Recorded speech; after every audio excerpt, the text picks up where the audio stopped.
going on, fam? How y'all doing? Welcome to Lapeef Sunday. Let me go ahead and introduce the crew. We got Miss Aisha, Pink to Table, Von, Shan Monet, Luis, me, myself.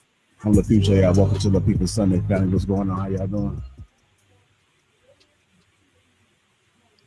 It's all good, big brother. How about yourself? You good?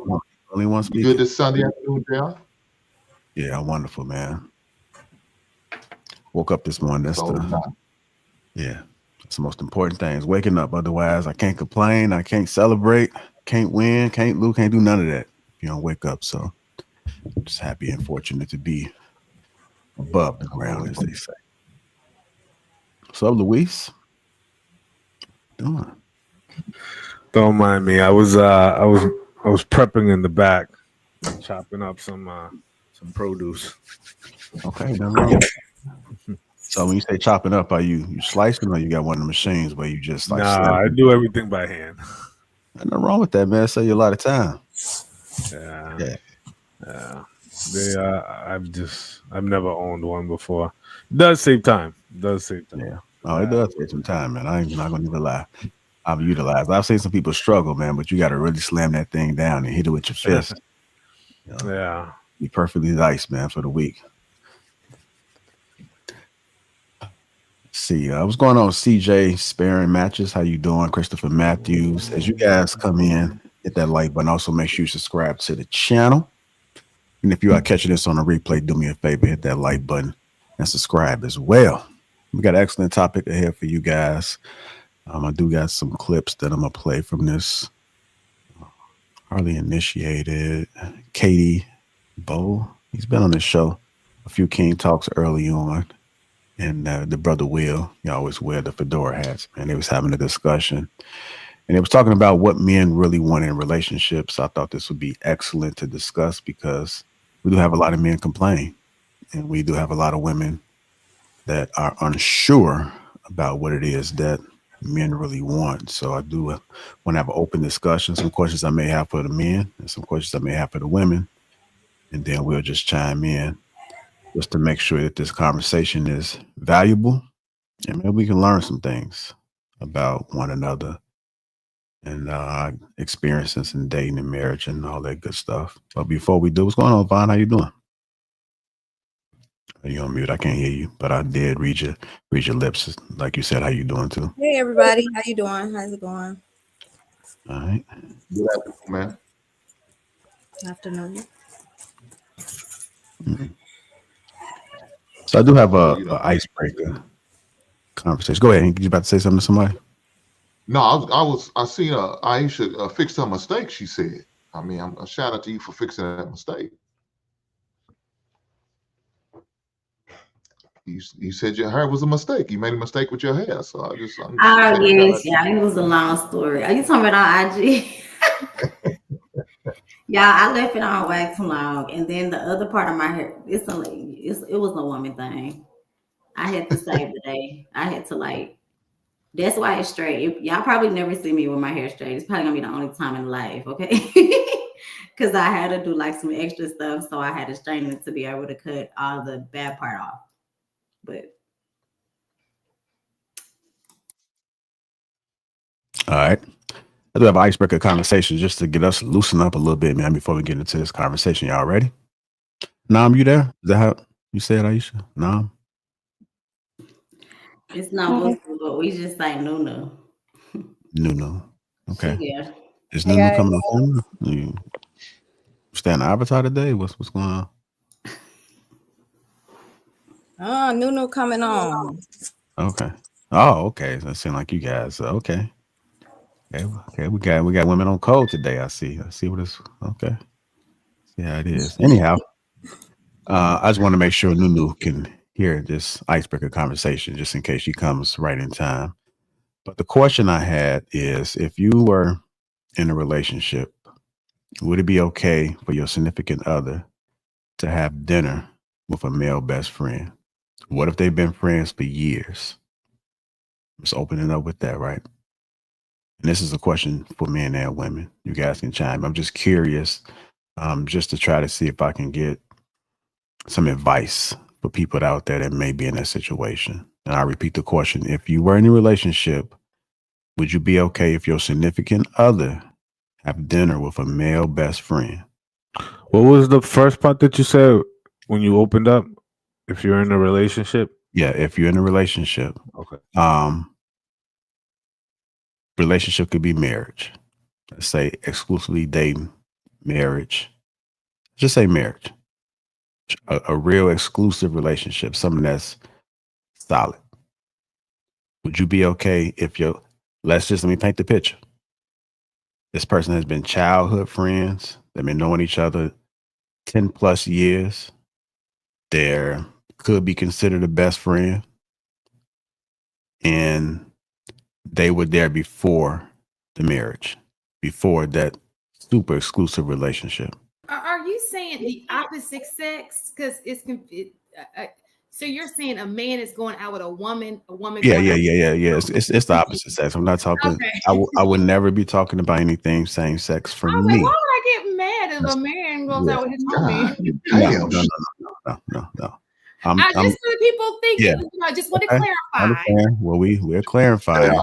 We're talking about She's a in Atlanta. man. Yeah. So We're talking she's about a in man Atlanta. being married You to know, a it's woman. some special people out there in the Okay. ether, so we Okay, have we to ain't clarify. got to spend too much time on a man is married to a woman married to a man.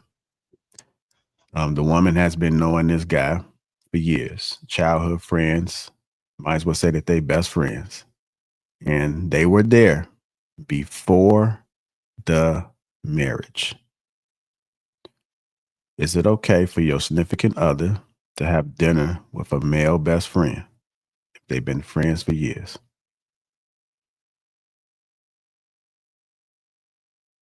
Anybody can answer first. I'm just curious to get you. I mean, the first question that kind of comes to mind when you're painting that scenario is that I understand that my significant other or my, the person I'm in an exclusive relationship with has a long-term childhood best friend that they've known for years. Maybe their parents know each other, et cetera, et cetera. I mean, my question becomes, have you met this person? Do you know this person? Have you met this person? Has this person come to any of the parties, the birthday events, or whatever? If you've been in an exclusive relationship for 1, 2+ years and it's going somewhere, and your significant other is telling you that they're going on a lunch date or a dinner date with one of their male best friends that they've known all their life, they grew up on the same corner, they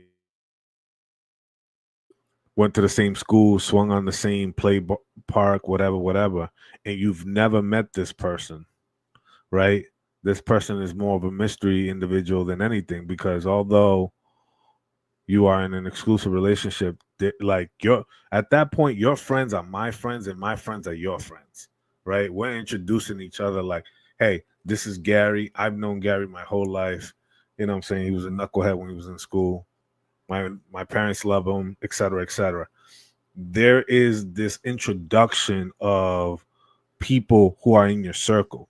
If this person is someone who you have in high esteem, who you revere in great regards, I would think at some moment you would have introduced this person to your significant other.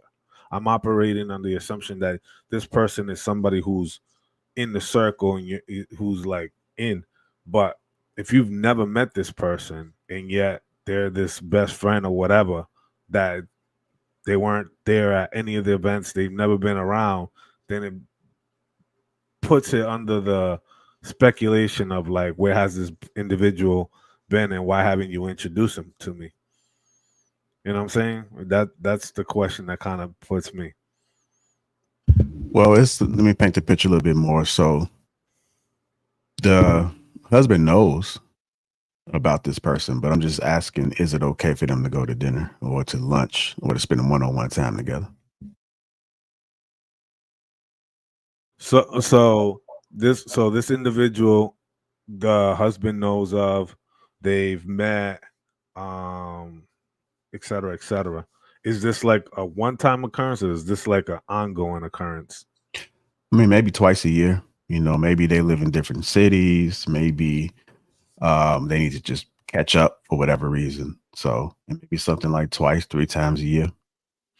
Yeah, I mean, it kind of just begs it kind of begs the question. It's like, why doesn't that person bring their significant other, and my woman brings me, and we all have lunch, dinner, we all do an outing, go out into the city, you know what I'm saying, do something where we get to spend time with each other, where we get to catch up, but we also get to bond and et cetera, et cetera.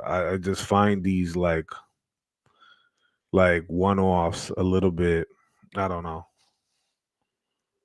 I get that, we have people in our lives that have been there for a long time, but I think that the way you operate once you're in a more exclusive scenario, because I always say, like, you should always protect whatever the image or dynamic of your relationship or whatever. I would never tell you to, oust the person that you've known your whole life, but I'm always curious as to when they're around, you never want to do things with all of us as opposed to you just doing your own thing alone. All right. How you feel about that, Shannon? Let me get a woman's perspective in there. From a woman's perspective of me going out or how he should feel, because it's gonna be hard for me to figure out how he should feel. Well, I I can know say how I would about how feel she if feel, but I'm just saying, like, would you do it if would I you go out were, with a guy? yeah, like a best friend? If your husband had a problem with it, or you say, this is really not my thing. Would you give him pushback? Would you think he's insecure? Would you think that he lacks trust in you? Do you think do you think it's perfectly fine for a married woman or a woman that's in a serious committed relationship that's about to turn into a marriage? Do you think it's okay for her to go out with her male best friend to catch up? Not if her mate is uncomfortable with it. No. If it's somebody that he's comfortable with her going out and he believes that they're just friends, it could be nothing else. But if he is like no, and you just got, it's a no. You can't make him feel uncomfortable for whatever reason. He may have his own thoughts or whatever, but I just feel like it's not even worth the argument. Okay, you just don't go out with them. It's not that serious. That for me, it's not. Or you can suggest, like Louise said, hey, let's all go out. Would you feel comfortable? Hey, if you want to come, it's okay if you come. So something of that nature. But if he's uncomfortable, that one-on-one, I can get that. So nah. If it's your friend, he'll be okay with you bringing your man. Okay, what about you, True?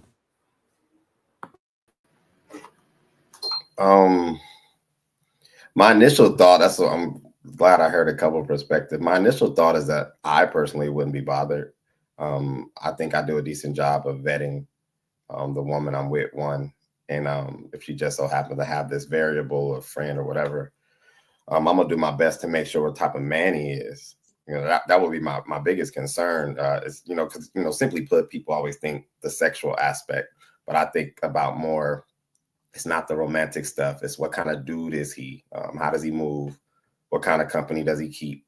What is his thoughts? How does he affect your thought process? Things of that nature. And I would assume, again, if it's me vetting, she's a solid woman. So if this dude is a friend and, that's just what it is based on proximity, I probably wouldn't have an issue with it, me personally. And I know that's my opinion.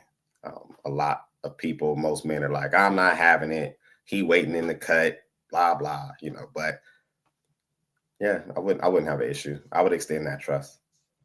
Okay. It's good to hear. Balanced perspective. Vaughn, what are your thoughts about that as a woman? Would you be okay?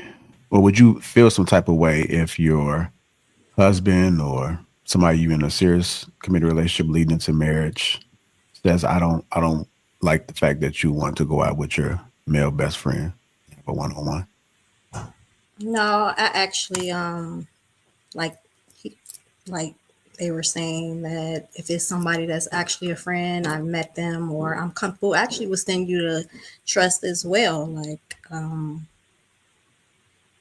if I'm in a serious committed relationship, then I don't see nothing wrong. My friends are your friends. Your friends should be my friends as well.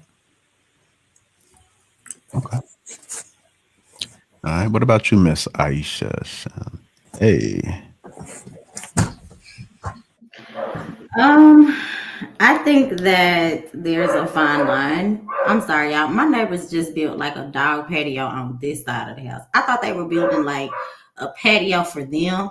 It turns out this magnificent thing is for the freaking dogs, and it's right next to my office. But I'm in meetings and just take the dogs in the house, and they're hound dogs, by the way. Okay. Sorry, y'all. So if you hear the dog, I don't have an animal. Okay. But I just think it's a slippery slope because I am my husband's best friend. That's just how I feel. I understand that people have relationships before they meet you, but I think that once you get to a level of marriage, just like with your friends, just like with the people in your circles, those relationships tend to change. So I personally don't want to be with a man that feels like they're codependent on another woman's friendship. Y'all can be friends and it's cool, but I wouldn't be mad if he was like, she's coming into town, I'm gonna go have dinner with her. I wouldn't be like, no, you can't go. But I would definitely, a thought would cross my mind, like, I feel like he better extend the invitation to say you can come as well. Because what is the intention behind that? But that's just me. I don't feel like my husband should have a codependency on any other friendships. As far as women, yeah, casual friendships, that's cool. But to be like, this is my best friend since second grade. So what? I have best friends since second grade, and I don't need to do that.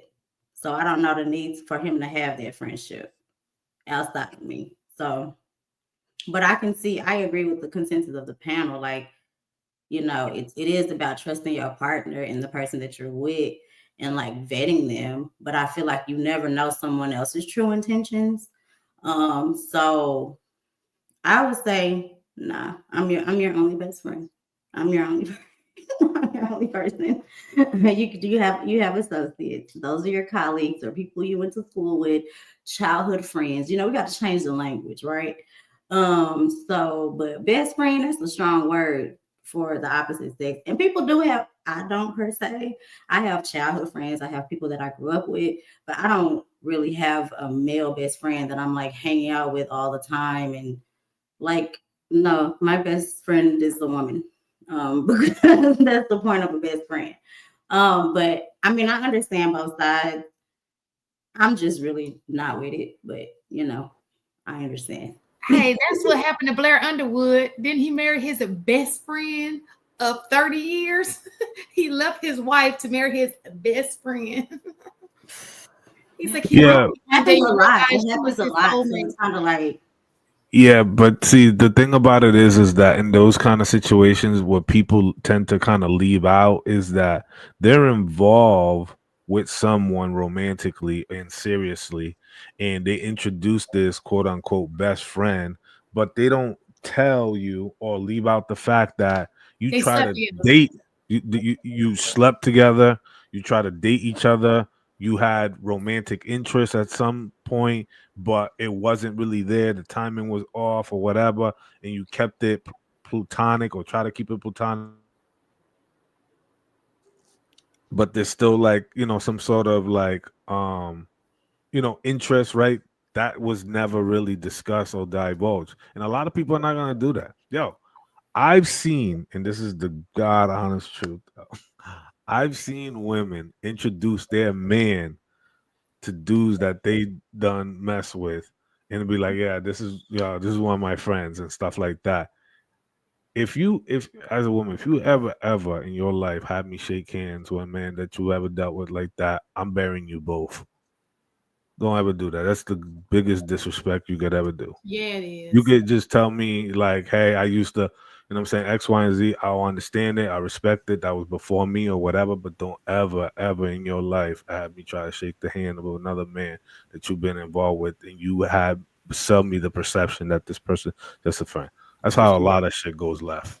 if she's a good woman, she wouldn't do that, bro. Like, if she's a solid woman, she would never, by any means, disrespect you in that manner. I've just yet to meet a woman with true character and integrity that would even feel comfortable or remotely put you in that position. Me personally, I know it happens, but that I hear you. I've had a situation. Look, true. I've had a situation where someone brought their person to my house, like where I was living. Like it was a birthday party, but he personally invited like his childhood girlfriend that his mama still loved and all of this shit. And I like did not tell me like we are together. So I'm like, why wouldn't you tell me that? Oh, I just didn't think it was a big deal because my mama loves her. And I'm just like, you did think it was a big deal because you would have ran it past me. And I would have been like, your mama gonna have to take her to dinner. Oh, why does it matter? That was a long lost high school. Why is she still in your mama face then? You see what I'm saying? That's why I don't play these type of games with people. I hear you, but that's where the vetting part to me comes in. Like you spend enough time with this person. Honesty is something that people will tell you crap you don't even really need to know. Like they'll just divulge stuff. You just gotta watch them, give them time. But I get you. People do. What is it? They'll omit, whatever. But yeah, I hear you. Something else that was brought up. I can't find the video, man, but something else I ran across too, where they spoke about the emotional connection that person has with the best friend, and how, I guess, like subconsciously things can kind of brew or go in a certain way. Not that you're trying to have it go their way, but I think that's a factor that they brought up. So I just want to pose that to the panel and see what you guys think with that added variable. I see you nodding your head. Nah, man. Look, let me True before you go, man. And you already ruined enough, bro. So I'm gonna get in here and try to fix this situation. None of these issues y'all talking about wouldn't happen if you didn't accept it or go for it. There's no way I would be okay with my wife going out with a male best friend. I said before, and you clipped it, John. Y'all no longer. There's no way that relationship stops. Why does she need some male friend to appease to go out with? And that's me. That's what the man's for. I'm that male influence on her life. I'm that male sounding board. I'm that male. I'm her best friend. That dude, and if he's any type of man, he would respect it. He wouldn't come around. And True, you sit there and say, well, where a woman would take, look here, dog. No. Because let me tell you what's gonna happen. Soon as things go bad, I got a guy who's my best friend. I tell him everything.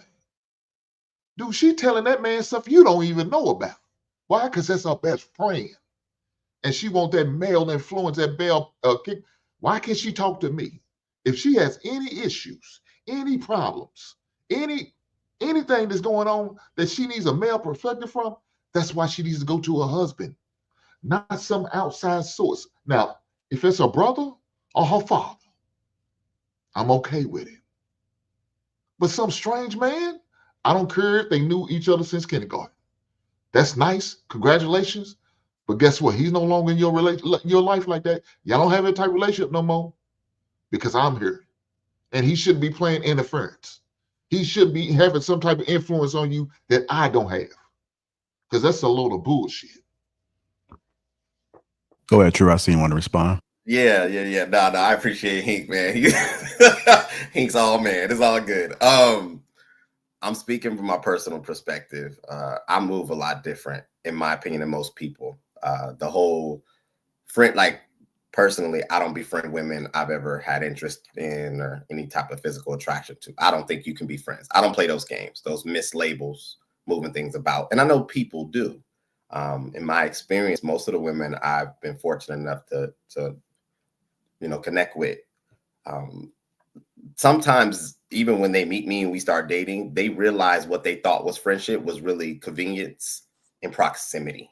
Because unlike some men, I actually do like to converse with my woman, invest in my woman, and really connect on a soul level if possible. Most men don't have that ability. And I think that we assume that just because I'm a man and just because we're together in a romantic capacity, that I can service her on all levels necessary. If she keeps that relationship and it's vibrant, I would say that you're not giving her what elevates her now at this new level, in my opinion. So I don't have this problem. because most of the time, if they had a friend, it was mostly in proximity. They see the relationship that I have with her, it becomes that friendship. So she really doesn't, I guess, have the need to label it best friend or whatever it may be. I'm just not bothered by it because I'm not intimidated by no man on this planet. And I digress. Rules for opposite sex friendships in a relationship. First, you're allowed to have friends of the opposite sex. If someone is telling you you cannot have friends of the opposite sex, they're wrong. Friends of the opposite sex get unhealthy if you start lying about it. The litmus test for seeing if an opposite sex friend is good or not, can you bring them around your significant other? That should be the test. If the answer is no, that means something sus is probably going down. But here's the other thing.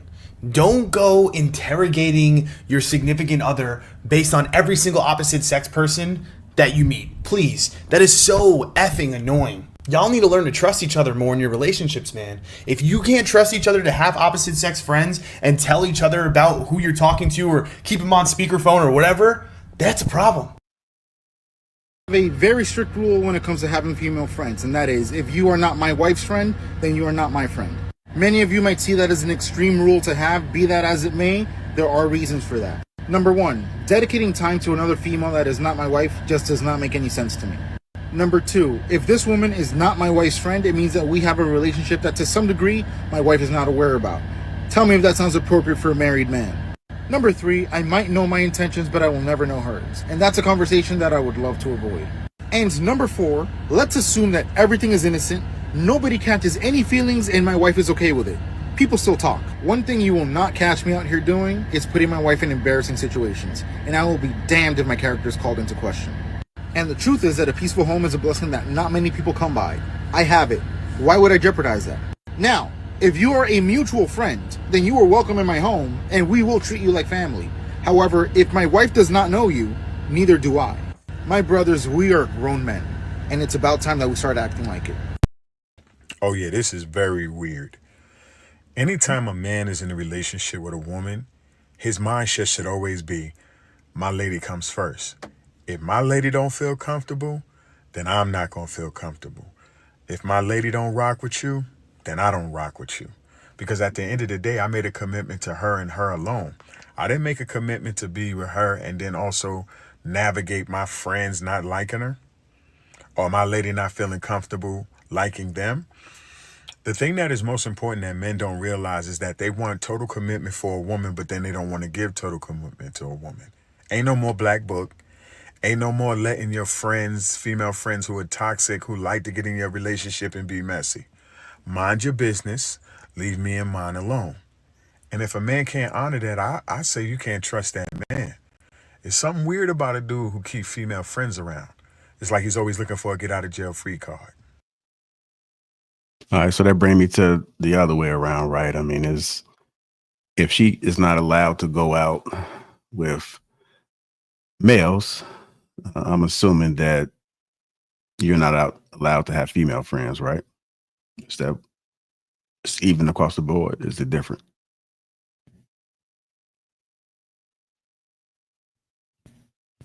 Hell yeah, you got to respect that. Yeah, you have to respect that. I can't ask her to do something for me that I shouldn't expect of myself. What type of shit is that? I'm not a dictator. My name ain't True. I don't roll like that. I wouldn't do that shit. I'm just saying. Benevolent dictator, absolutely, sir. No, I don't know. See, this is where, again, I'm speaking from me personally. This is problematic for me. I think that we're too oversimplified in our development, my opinion. I get it. Male and females, the whole sex factor. She got a vagina, you got a penis, we get it. But if you're telling me that adults cannot assimilate to a level of being able to have friendship, because I'm operating under the standpoint that friendship is pure, it's integral. This is where I have to be vetting the right person. And this is why I say proximity and convenience. How did they pick this friend? What are they doing? What is the connection? Because my friends, all of them, collective business minded, we're all progressive people, male or female. It's not sex. And to me, that rule gets real murky because you want to apply pressure and rules if it's opposite sex, but then you're totally permissible with them having friendships of the same sex that may violate all different types of level of respect. If your male friends, in my opinion, can call at 10 p.m., then that's fair. But don't switch it up because it's a female friend. And that's where I get lost. Maybe you guys can help me, because I never have applied a different standard for people. So Who was that? Aisha, you want to say something? I just think the same rule applies in my book. Like, you know, no friends like that. No best friends. I mean, surface level friends, friends that you do business with, because to me, that's not a true friendship. If I'm just your friend through business or we have mutual interests, to me, that's not a friendship that's not the same. When you calling somebody your best friend, that's a whole different, that's not the same as surface level friendships. And I think I'm okay with surface level friendship, especially if you're benefiting from them. But I'm not okay to go for you to have this best friend, like Hank said, who you are having conversations with that I don't know about, because I'm supposed to be that person for you. That's what marriage and relationships are. And I understand that people, girls, I've had somebody, oh, this was my best friend. I was like, oh, you mean your childhood friend? So I'll like correct them, because how's that person your best friend? What qualifies them for that? I do ask those type of questions. Like, why is this person your best friend? What's going on with that? And why do they need to be calling you hours of the night? Best friends don't do that. So I think that you have to pay attention to what's going on and the words that's being used. Because back in my day, the word was play brother. Those women was fucking they play brothers, my G. So they used to be calling them they play brothers. I promise. It was like a word that people, oh, that's my play brother. Mm-hmm.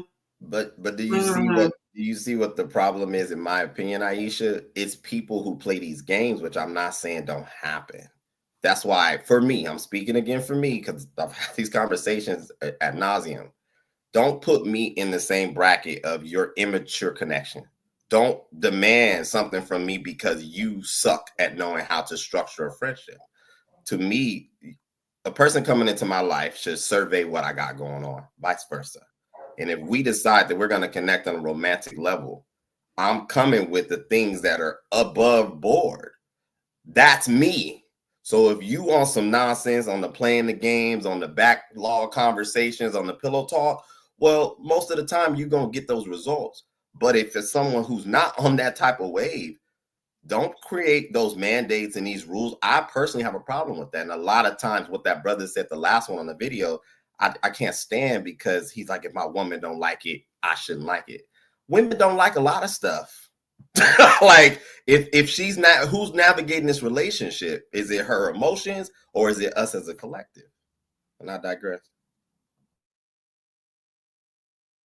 So when I speak on things, I don't expect people to live the way I live. I'm just giving my opinion. Let me say that. I don't like, because y'all can't do it like I do it. My expectation is what my expectation is. Now, if my wife couldn't get with my expectations, she wouldn't have been blessed enough with my last name. She's not going to be blessed with my last name.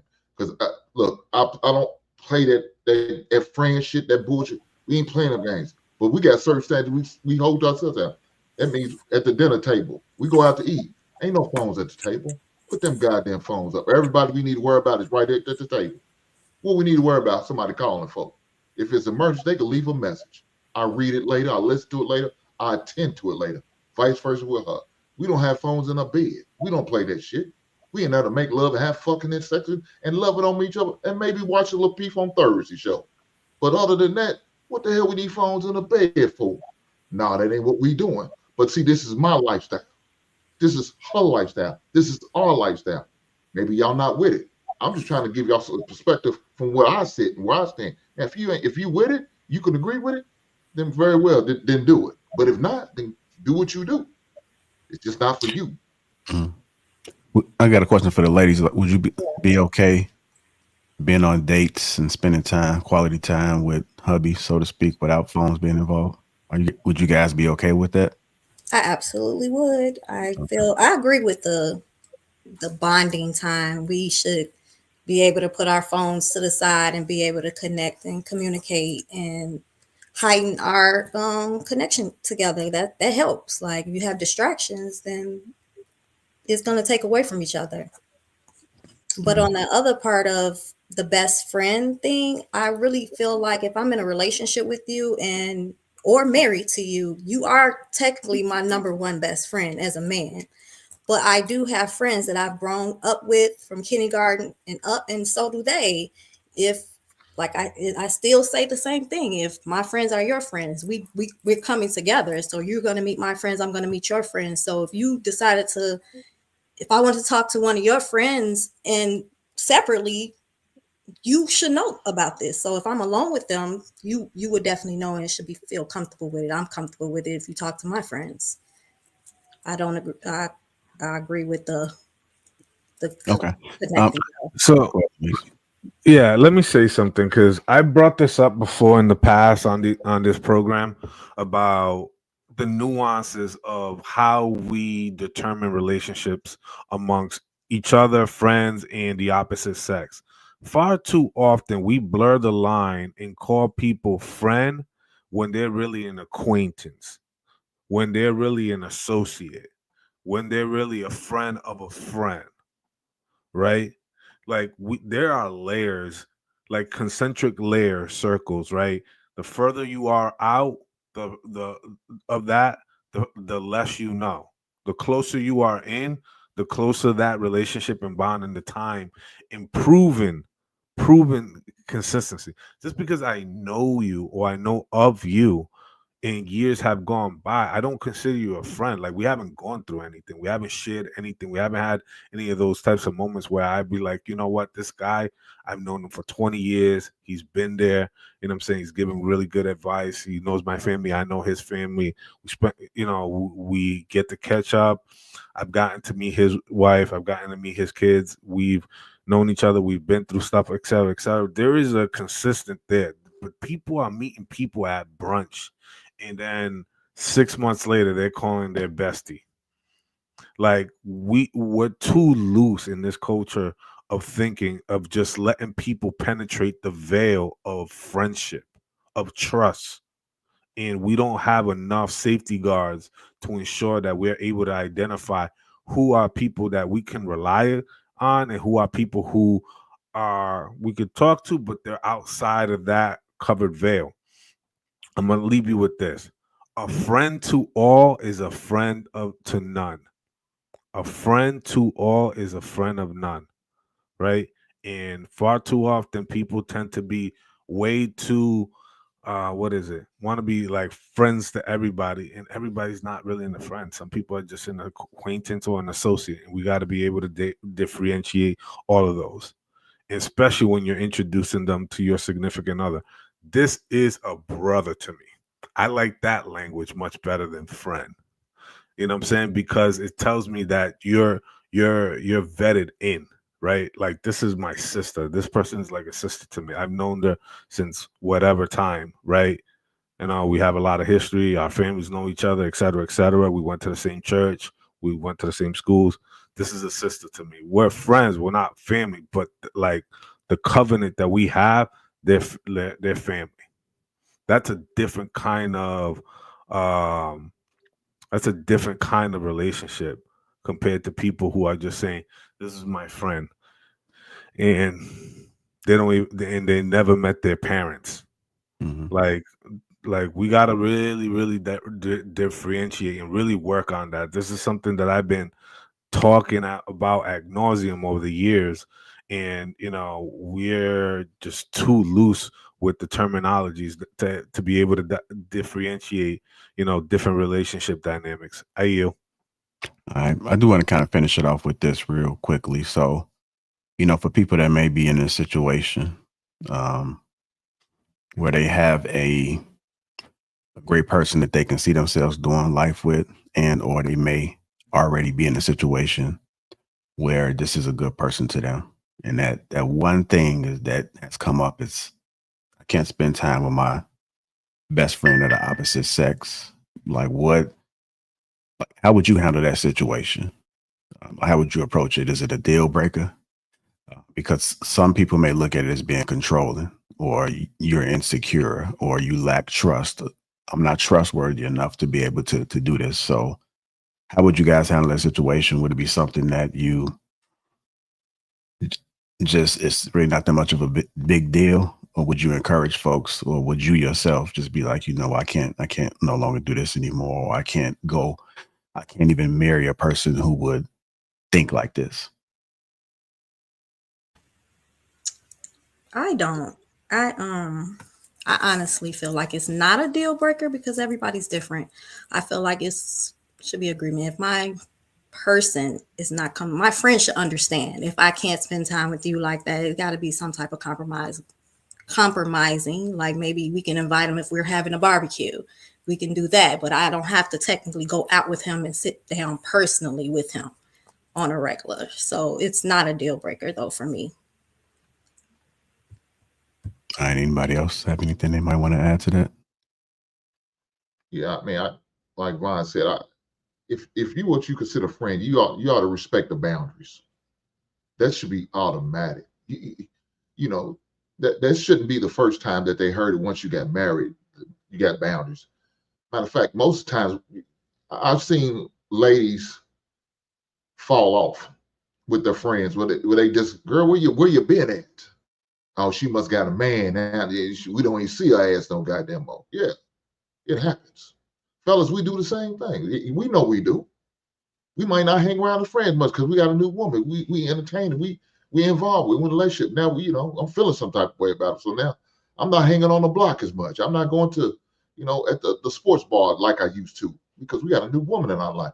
So most friends, they understand. They might give you a hard time about, dog, where you been at? Man, I ain't see. You must got that girl got you all nose wide open.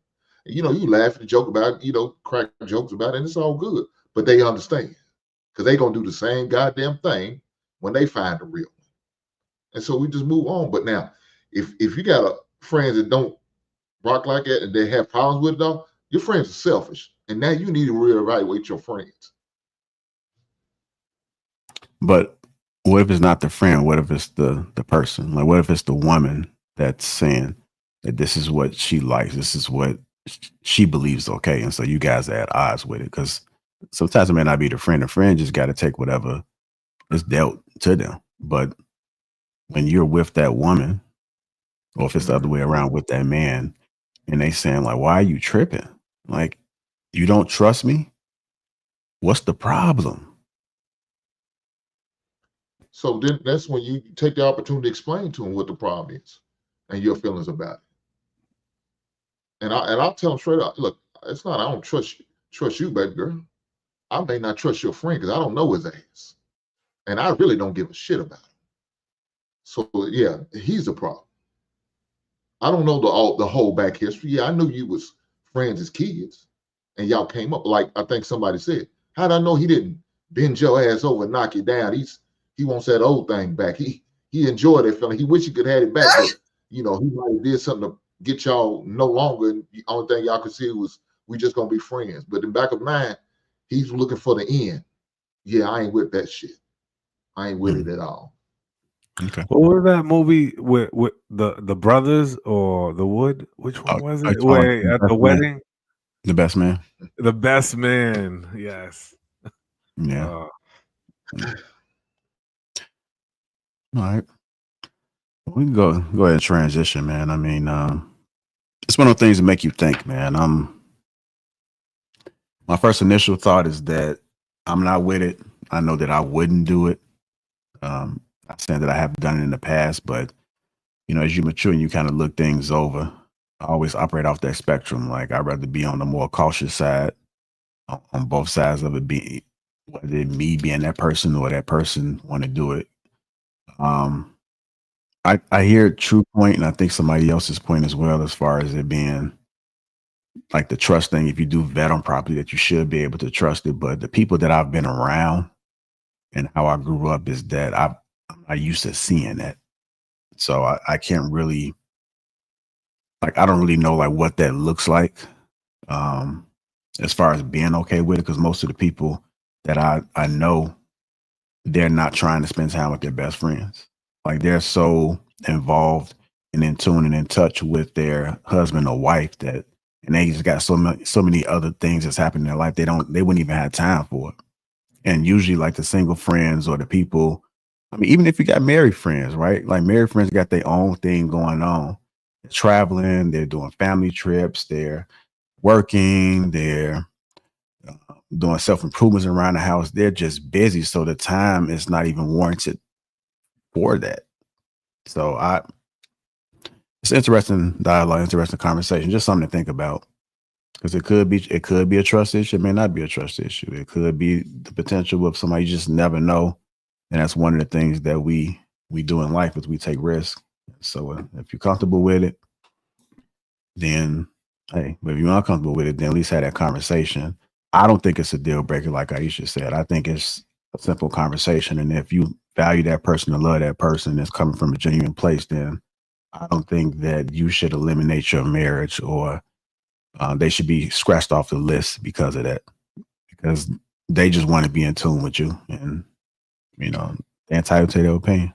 But hey, if you don't like it, it's too much of a big deal, then that person may not just be for you.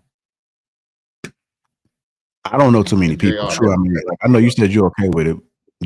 Do you know a lot of people that you actually see this plan, or is it just something that you personally say, if I was ever in that situation, that I would be okay with?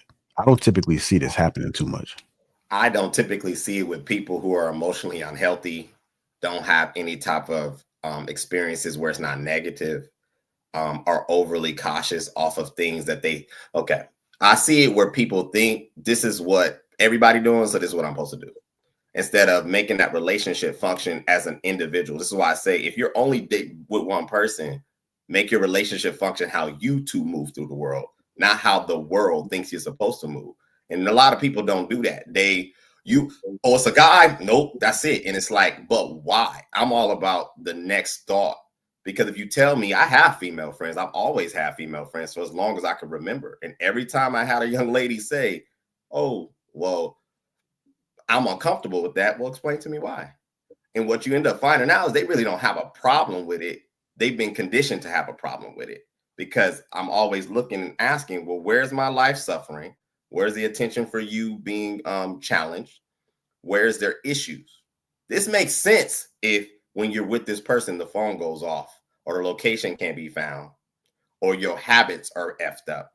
And that's the issue a lot of times. People function like crappy individuals, then got crappy relationships, then get in relationships, and then be like, oh, well, let me put these parameters. No, how about you be a better person and be consistent? That's why I don't see it a lot. To do with parameters. I think that for me, I function off order and boundaries. So I think because I'm also I have a lot of male friends. When I'm in a relationship, I tend to tell them, like, I have male friends, I do this, I do that. They are very understandable. I'm not telling them I got a best male friend and I'm sitting on the phone with him, or I'm calling you talking about me and my best male friend are finna go on a date. Because in my mind, like I said, my spouse or whoever I'm with, you're my best friend. You're my soul connection. I don't need that connection or want that connection with another person, is what I'm saying. And if I do have friends that I've been friends with, they understand that. And they're like, oh, she has a person. And if you're my friend, you're going to meet my person. If we that cool, you're going to meet at some point. But the desire to be like, oh, I just need a best friend. I don't need a best friend that's a woman. So let alone, why would I need a best friend that is a me? I hear what you're saying, True, but I just feel like sometimes it's not plausible for the whole overall society, because I don't need a best friend that is a male or a female. I feel like that is a choice. And I feel like when you get into a relationship with your person, you're going to vet them and know how they feel on certain things. I don't mind my person having female friends at all. You can go hang out, whatever. But to say that somebody is your best friend, and you're needing that relationship, to me personally, just who I am, that would be a problem. Because what do you need a person for? Well, I think that's where what stands out And in it my doesn't mind. have to do with society. That's me. That's how I feel. Like I don't like that, but I'm a person that has boundaries, and I believe in boundaries. So, and I think that's military. That's my daddy being a Marine. Like certain things just don't go right. And I feel like it's nothing wrong with that for me. So if you align with a person that's like, okay, you can have a best friend and y'all can go out to dinner and hang out and you can talk to them on the phone and whatever, that's great that y'all can do that. That's amazing. If But I'm, I'm not gonna do it. understanding you correctly, is it the term best friend? Because it to me is on both sides. You don't have a problem with the relationship. It sounds like you got a problem with the title. Is that accurate? Because a best friend, an associate, a business partner, a childhood friend, these are all different relationships. And I think that it's levels to it, right? So I think that when you talk about somebody being somebody's best friend, that's I like Louis said, I would rather you be like, this is my brother. I grew up with him. He used to eat dinner at my house. We took baths together. We're not related, but he's like my brother to me. He done paid my rent before. I would understand that, but I would also expect that person to kind of want to know me too. I think that it gets weird when they have these one-sided relationships. And I also think that's where the problem comes in at, because that isn't offered up. But, and I think that's only in male-female relationship. It doesn't tend to happen when we're the same sex. Yeah. But I understand that. I personally, I mean, the best friend thing, it's words. I think you can put the significance how you see it. Me personally, I look just life as a whole. If I have friends, I don't attach sex necessarily, nor do I attach that title. If they made it to friendship, like Louise said, we got to do better at knowing where these titles lie in our life. If they made it to friend, I'm claiming them as a friend. I look at them as family. So that's me, and that would speak to me a lot of times what people factor as their points of how close you can move to me or how close we can, function together. And it is sometimes thrown out a little too loosely. I just never been bothered by the whole sex thing and it's a dude, it's a girl. Like that to me is petty. That's like childhood, like in my opinion. And I've just never lived my life that way. But I'm also a person where you have to be initiated into this game. Like like I come from a huge family. My grandmother had 11 kids. I have 62 first cousins. So like I didn't really have a lot of outside friends. Like my friends were my cousins. You know what I mean? So it's like I just look at it differently. Like everybody, like you said, everybody ain't your friend, right? And so I think that is the conversation I would have with that person. Because if you're my person and you come to me and you really telling me like this person is my best friend, I would hope that is a true fact, right? And if I feel uncomfortable and want to break things down, and then we could go there, and I'll tell you where I stand. I'll say I'm uncomfortable with the friendship, but I'm not going to tell you to stop being our friend, because that's the kind of person I am. I'm gonna be like, you maneuver the way you want to. All right, we'll go ahead and switch gears. If you guys haven't already, hit that like button.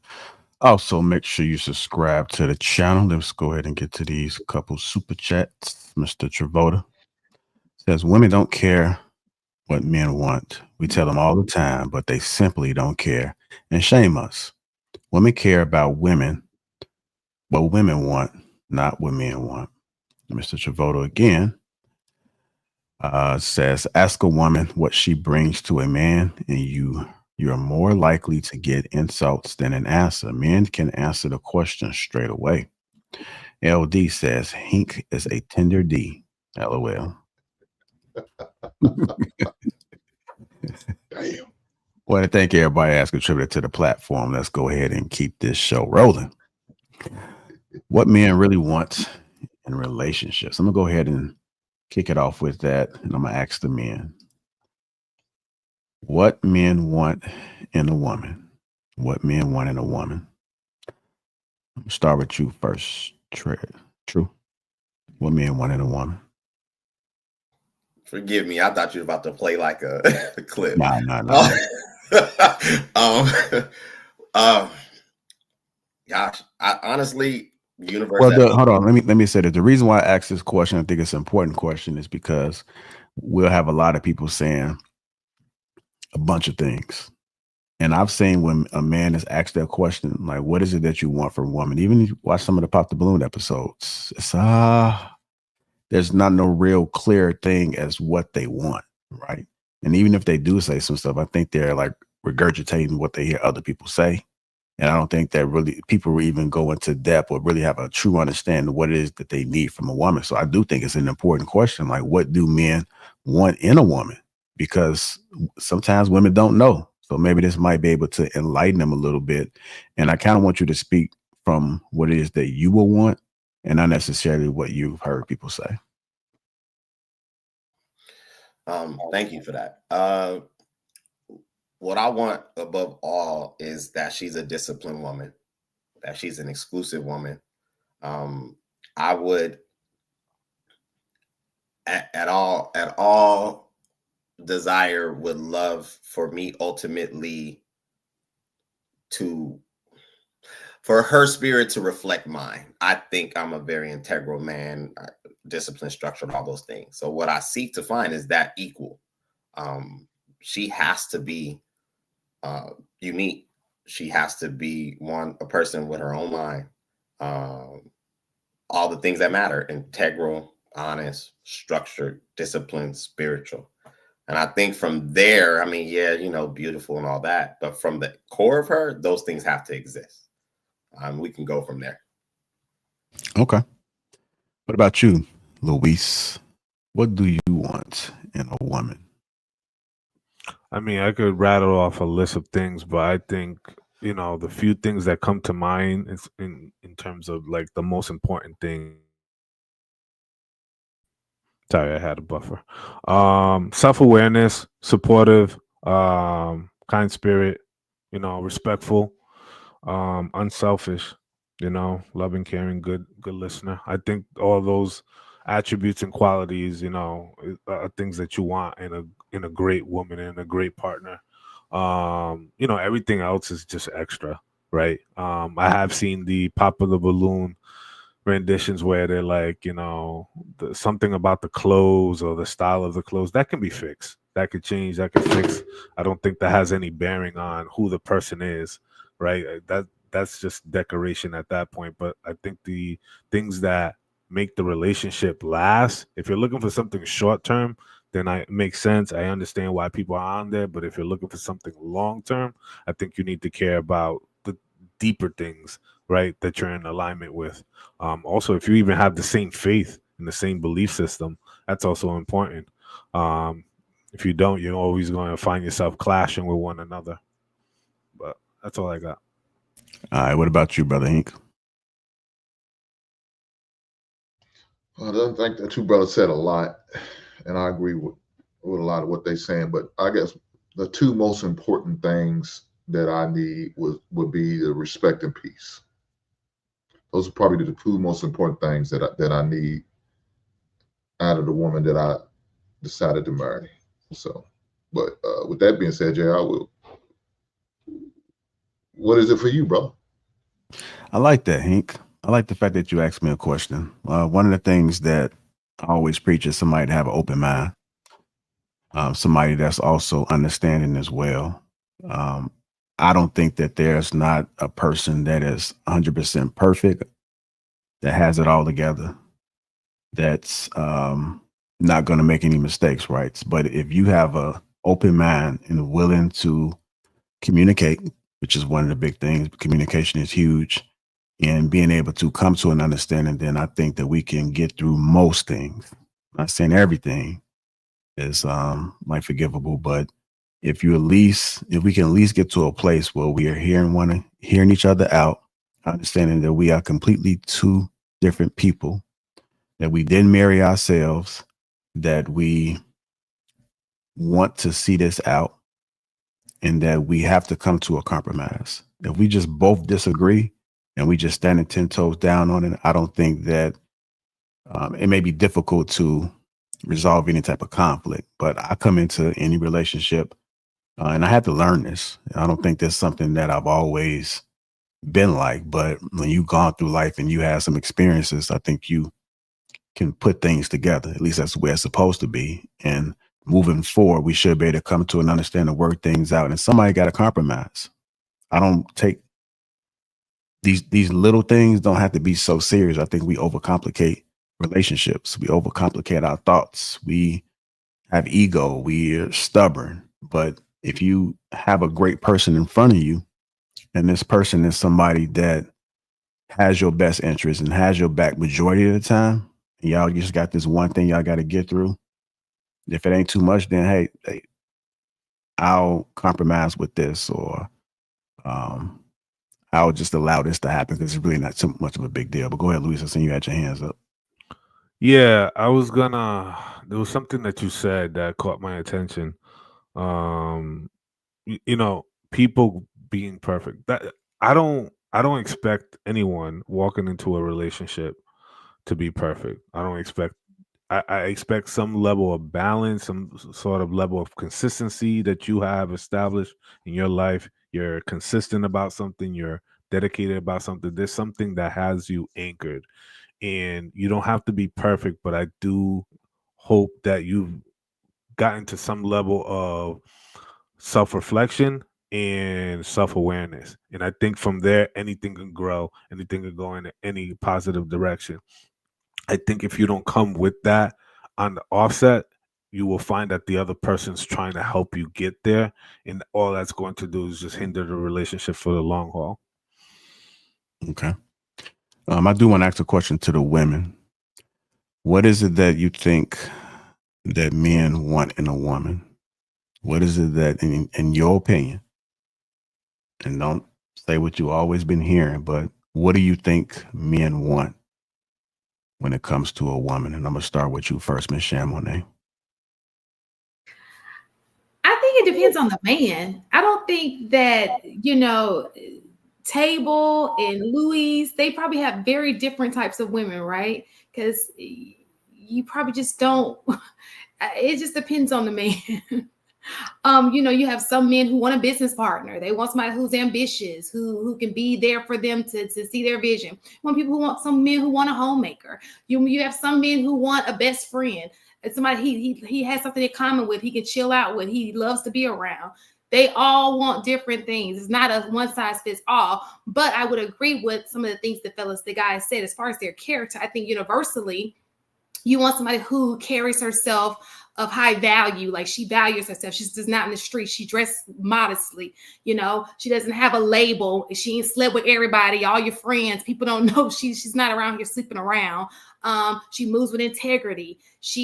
Her character is up to point, because she's your side, you're the person who's beside you. So obviously that's your brand, and nobody wants their brand to be tarnished by a woman who has a bad reputation. So I think that as far as character, everybody universally wants the same type of woman, how she moves. However, when it comes to like other details, like compatibility or what they're looking for, as far as outside of the character part, I think that differs per man. I don't think it's one size fits all. So the question that I asked was, what do you feel that men want in your opinion? That's what I feel like they want. Okay, so that's my opinion from observation. So for example, what is it that they want again? I mean, just name, just go down the list. Like, what is it that they want in your opinion? If you're dating somebody, what is it that you're gonna bring? I'm not necessarily talking about universal things, because I think some things about me. Given, but if you're with somebody, like, what is it that you think? Like, what is it that you're gonna do in that relationship because you feel as though this is what men want? I understand once you have a few conversations, they may not like these things, and then you kind of adjust. But initially coming in, what do you feel, in your opinion, that men want from a woman? If I was to go into a relationship, I would be authentically myself. I would move. I always move with integrity, but I'm not going to fake being anybody else but myself. I think the man wants you to show up as yourself so he can know what it is that he's getting into, right?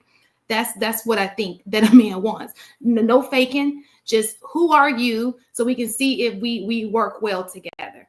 That's what I think. That's universally when I go into a relationship. But if you say a man, I have two relationships that I can date, and there are two different types of men. They wanted two different things. So, but one thing in particular is if you show up as yourself, you don't fake yourself, you are who you are. He can see if these are things that are of value to him or not. So they want you to present yourself as who you truly are. And universally, no man wants somebody with a bad reputation. I ain't never. Some men take that, but they ain't right themselves. But a good man does not want a woman with a bad reputation, whatever that means, So Okay. All right, I'm gonna go to you, Vaughn. In your honest opinion, what is it that men want in a woman? If you Um, was if you was giving some advice to your niece, to your daughter, what are these things that you would tell them based off of your experience? one of the biggest things from my experience was probably appreciation, um, being supportive, following them. They love, from my experience, like following them with whatever decisions that they make. Um, Loyal, good communication, peace, heavy on the peace. Um, Someone that they can talk to and come to when they had a hard day. Like you can come home and I could be your peace, and I know how to comfort you in that time. Uh, like Shan said, someone that carries themselves that like a woman, like a lady, classy, someone that's um I would say spiritual too, because some men, it just varies with men. From my experience in my relationships, those are the things that they were looking for. Okay. Some men come home and they want the kitchen clean. Like, oh, the kitchen needs to be, this is what I have to have. Like, I want, first thing I walk in the door, I want to see that kitchen clean. Like, they need that. Could be things or it could be emotional. Yeah, I think it's interesting. I think it's an important question because a lot of times people never think about what other people really want. They're typically thinking about themselves. I'm not saying any of you ladies do that, but I think it is an important question. Nunu, are you there? I haven't seen you on camera yet, but are you there? Hi, Forgot yes about. I am. Sorry, I'll be breaking my hair soon, so like I don't want to put you guys through that. Um, Okay. but I guess just to add my little 2 cents, I have to agree with Shadmane a little bit. I feel like every man wants who kind of fits their lifestyle or what they want from life, or what they want in their lifestyle. Um, and because of that, I feel like it varies. If you're a priest, you most likely want someone who I would say isn't out there like that, has those standards and whatnot. And for example, we see with these rappers, they wouldn't want. It doesn't seem like they would want someone who is modest or covered up and whatnot, and would prefer someone who is willing to go the risky route. To put it that way. So yeah, I feel like it kind of differs again with every man what they want. Um, with their lifestyle, how they want to live their life. I know a couple people who are okay with a woman who's monogamous, and someone who's African. I also see a lot of men who are open to the idea with someone who is um, open to the idea of polygamy. So that shapes. I feel like that shapes what a man expects from a woman more so. But definitely up there, I would say is that loyalty. More than anything, I feel like men want someone who will ride for them, um, no matter what. The so this is what I would say about the whole polygamy thing. As far as maybe I could add a sort of personal anecdote. American based culture versus African culture and how their traditions are set up and how they usher certain things like polygamy, etc. People here in the States are just not raised or cultured that way. You know what I'm saying? And sort of I don't and then they don't have the right people around them to teach them the right way of how to set that up and be successful. A lot of people do it or they attempt to set up not from a nation building perspective, but rather from a lust perspective. And you tend to see a lot of failures when people don't really have the right conversations and set it up. It might look cool or whatever, but unfortunately, the things that you need to know how to handle, how to diffuse conflict, how to handle two different people with two different personality types, how to acquiesce certain time for someone, how to show up, how to make sure that people in that dynamic are doing what they're supposed to do. What is the non-negotiable lines, right? These are things that are very important. I think they're even higher of an importance in those types of dynamic, because I tend to see, and we tend to see and hear, especially when we have these conversations, even in a heterosexual relationship dynamic, people are not having certain conversations before they're engaging in said relationship, or even sex for that matter. Do you like kids? Do you want kids? Do you see yourself as a father? You know what I'm saying? Where do you expect to live? You know what I'm saying? What type of role would you want me to play in your life and in this relationship dynamic? Is marriage your goal? Did you grow up around marriage? What does that look like? A lot of people are not having these conversations. I just had this conversation earlier this morning on Clubhouse. Same exact thing. You know what I'm saying? People are honestly trying to figure it out along the way. People are just figuring it out or trying to figure it out, and they're just throwing spaghetti at the wall, hoping to see something stick. And that's just a recipe for disaster. So, as far as polygamy is concerned, I don't think that's a saving grace for many people here, just for the simple fact that they don't have the right tools or the right coping mechanism in order to navigate a relationship like that fruitfully in a nation building perspective. Are you? All right. I'm going to go to you, Aisha. In your opinion, what is it that men want in a woman? I think that men want to be respected. I think that that's like my overall consensus. But I also think that men desire love. A lot of men that I meet, they just want love, like, but they don't know how to go about receiving or getting that love in the right way. I think they want honesty, and that's really big. So I think that you have to be able to be your authentic self. I don't tend to date people or be friends with people I have to walk on eggshells for, or I can't be 110% authentic of who I am. Um, I think that most men operate in that space, and I think everybody's that loyalty. But I think that's on both ends, because as women, we want loyalty too. But I think that this conversation is great. But I just feel like that you can give a man all of those things and it still doesn't work. Okay, So why do you think it doesn't like, work, what Aisha? the hell? Most of the time they have mommy issues. Um, that's what I've been encountering.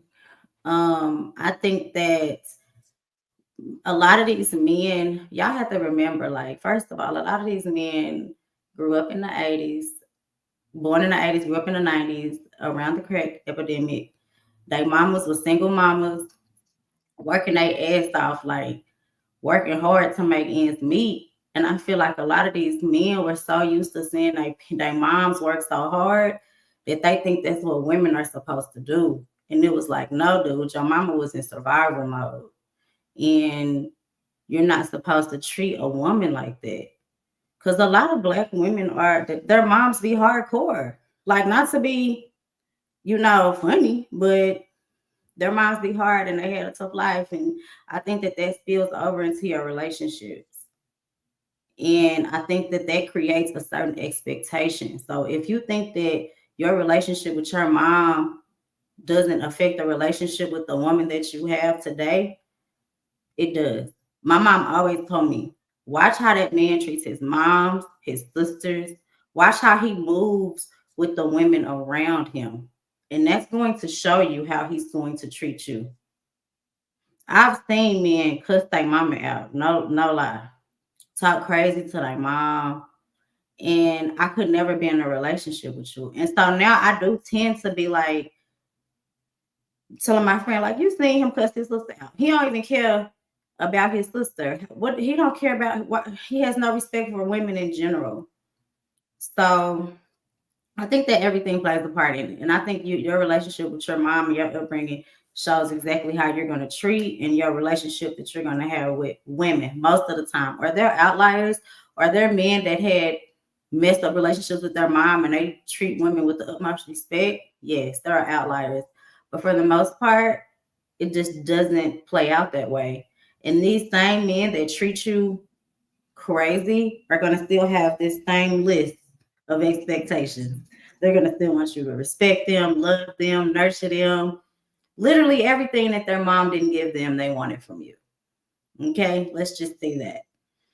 And it complicates the situation because I'm supposed to just give you the love that a wife is supposed to give you. You should have already received that. You know, I can't, it's a different type of love, like a mother's love, and what, it's two different things. So I feel like, I know personally, I've given out all of this: submissive, honesty, understanding, cleanliness, you know, respect, love, nurturing. Still didn't work. How do you measure what you're giving somebody? I mean, this is what Because I know the definition of a word. I know, especially if he's telling me you're a nurturing person, that's why I fell in love with you, or you're this, you're that. I know my value and what I bring to the table up front because it's naturally who I am. People tell you that. Like when you're in these relationships, people are going to acknowledge those things about you. And it sometimes, unfortunately, it still might not be enough for that said person. And it just happens like that. Not to say he, you know, that person is the worst person ever, but we just didn't align. Like I did everything and it still wasn't enough, you know. And to me, it happens with men. And I think the main reason is because they have options, or they have what they perceive as options, especially the generation that is out here dating. Everybody feels like they have so many options. And so it's just on to the next one. I've literally talked to people where I'm like, they'll ask, because it's like a job interview, right? So like, what do you do for a living? Oh, I'm in HR. I've been in HR for so many years. Oh, well, I don't want no woman that's, you know, doing all this and that.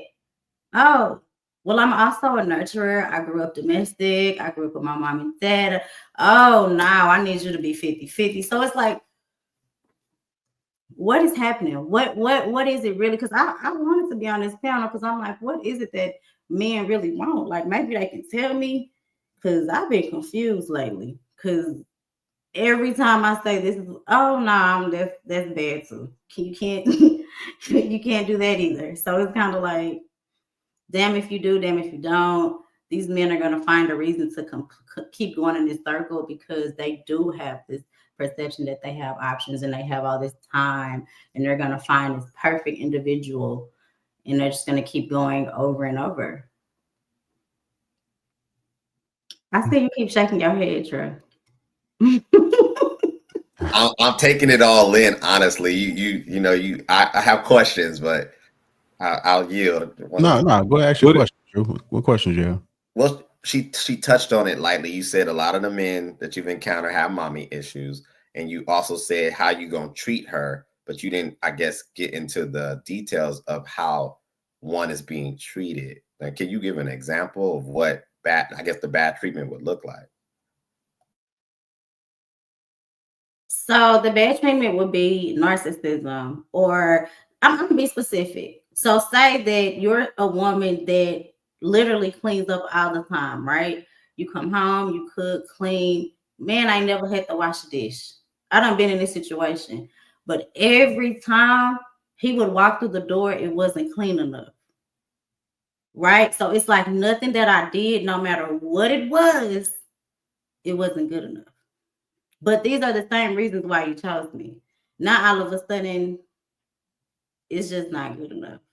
Do you think he chose you for those reasons, and that is only a small window to keep a person? You understand what I'm saying? So it's kind of like a superficial reason to choose somebody, but that wears that if it's not real, it's not real. It's going to give eventually that won't be enough.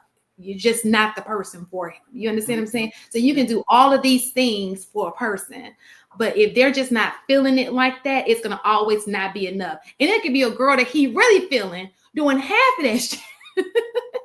And he'll be appreciative for the little things. So it could be just, unfortunately, you were a person, probably, but you married so young. You know, people grow. Maybe that's part of it. But another part is maybe those are perks that came like, dang, she cooks, she cleans, she does all of these things. It's just something that I'm just, you think that's enough, and then you realize that's not enough, so to speak. Does that make sense? Mm-hmm. I think that makes a lot of sense. I think that it comes from let Hank or one of the guys answer that. Yeah, go ahead, Hank. You know me. I'm not. Hold on, before we go to Hank, let's go to Luis. I know he's about to say something, and then let's go to Hank. Luis, if you can, just I don't know if you want to respond to what they said first before you. Well, one thing that I wanted to respond, I don't want to say anything too much, but just one specific thing. Maybe perhaps that the men who have been witnessing this sort of unraveling in the conversational space or the cultural conversational space of dating, relationships, etc., in the last 4 to 5 years, maybe they've added additional things to their shopping cart in terms of what they want and what they're looking for. Because I think, contrary to maybe popular belief, I think a lot of dudes are very simple in terms of what they want and what they're looking for. They're not asking for an entire list or whatever. Just be respectful to me, you know what I'm saying? Be kind, be sweet, be all these things, right? I don't think that, men are asking so much, but I think what has happened is that there has been a levee kind of open, and now a lot of dudes are requiring a little bit more, or they're kind of fixated on things that they think they could obtain, but they're just not there, right? Like I know a lot of women like to use the sort of the Instagram baddie. Most dudes do not have access to Instagram baddies, and most of them don't even live around there. But there is a pretty amazing chick that lives 2 blocks from you who goes to that cafe that you tend to kind of pop in once in a while. Just sit down there for a minute. There are a lot of people any and everywhere. But the thing that happens is, I think social media and I think popular culture has kind of shifted and warped a lot of the perceptions of what people want, right? And I tend not to really focus on what people say they want, what they think they want, but rather what they respond to. And that is something that is very evident, is what do they like? What do they follow? What do they talk about? What do they spend their time kind of consuming? That is really what they want, not really so much of what they talk about. How are you?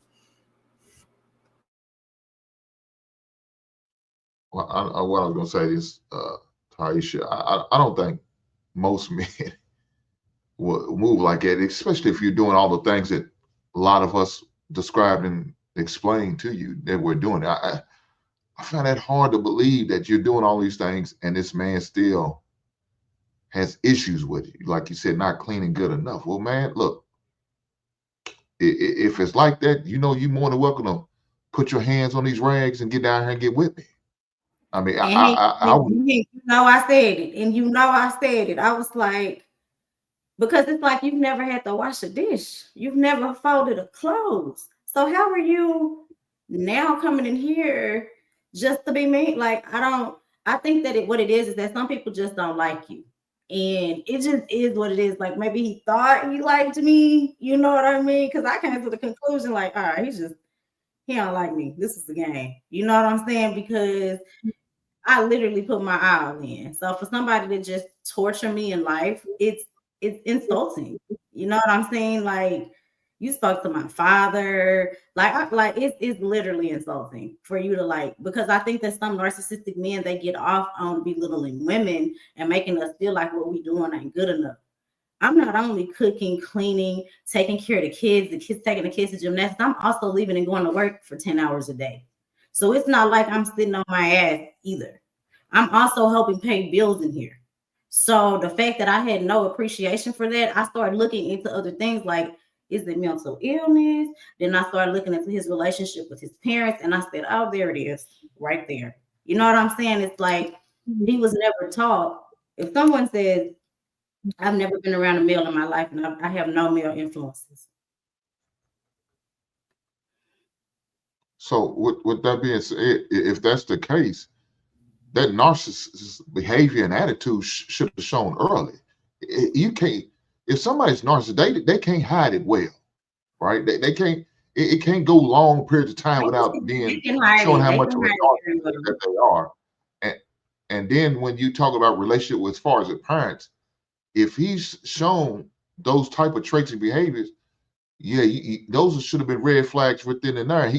You never should have said I do, right? You should have never been married to this man. You might have entertained him for a short period.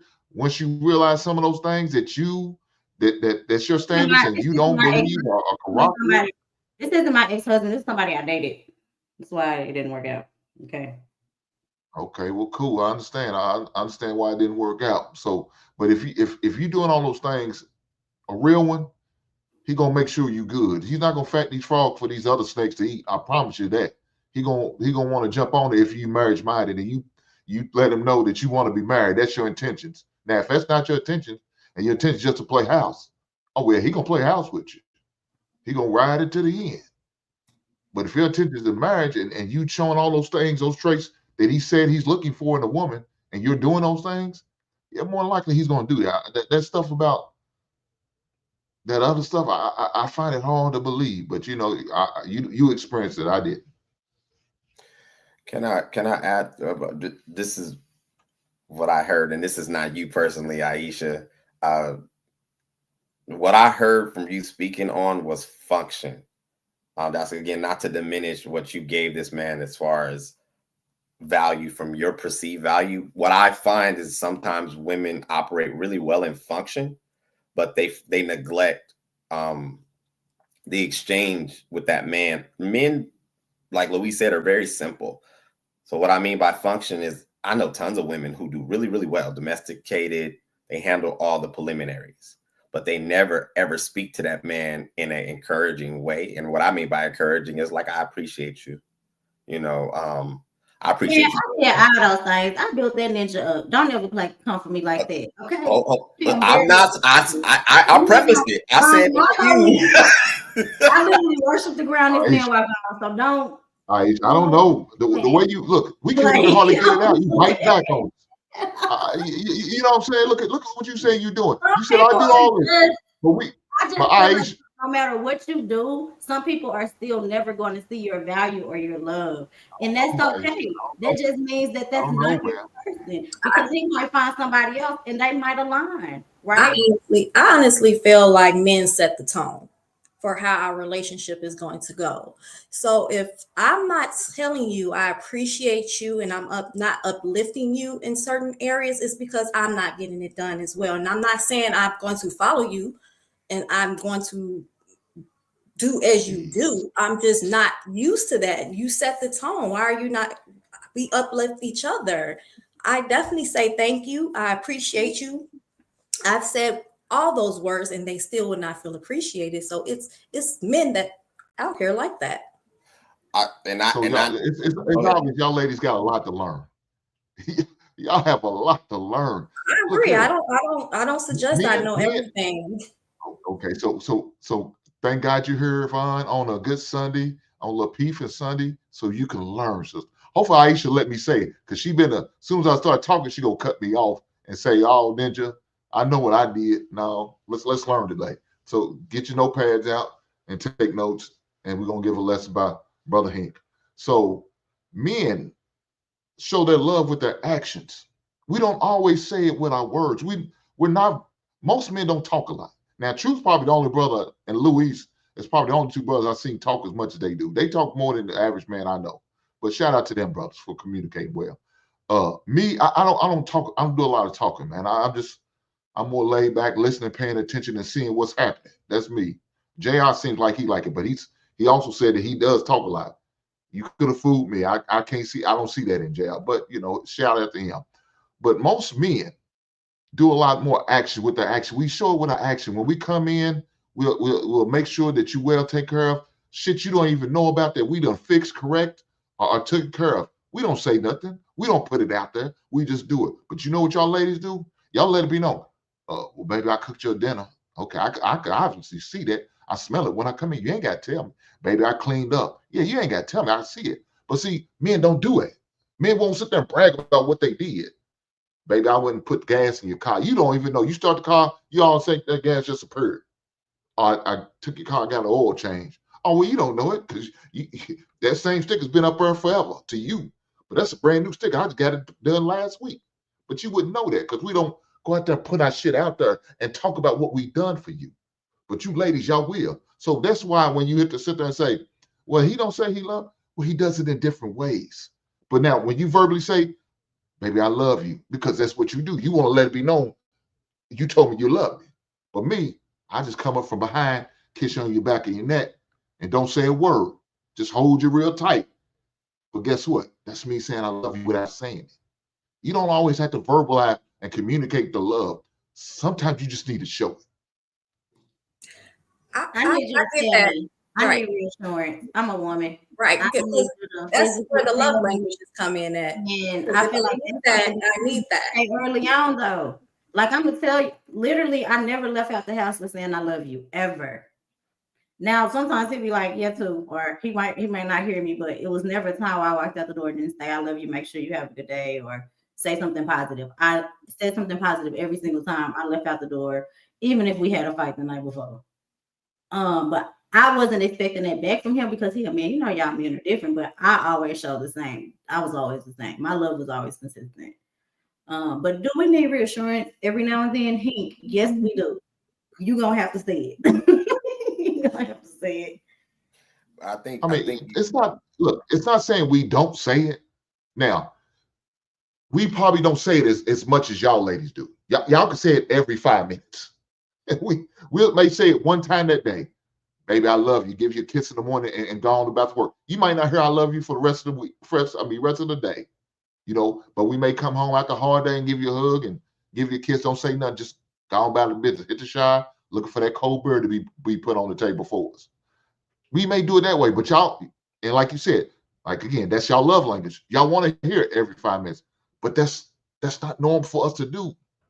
We normally don't do that. Now, maybe it's because we was never taught that. We never heard that. So now we're trying to do something that we normally don't do.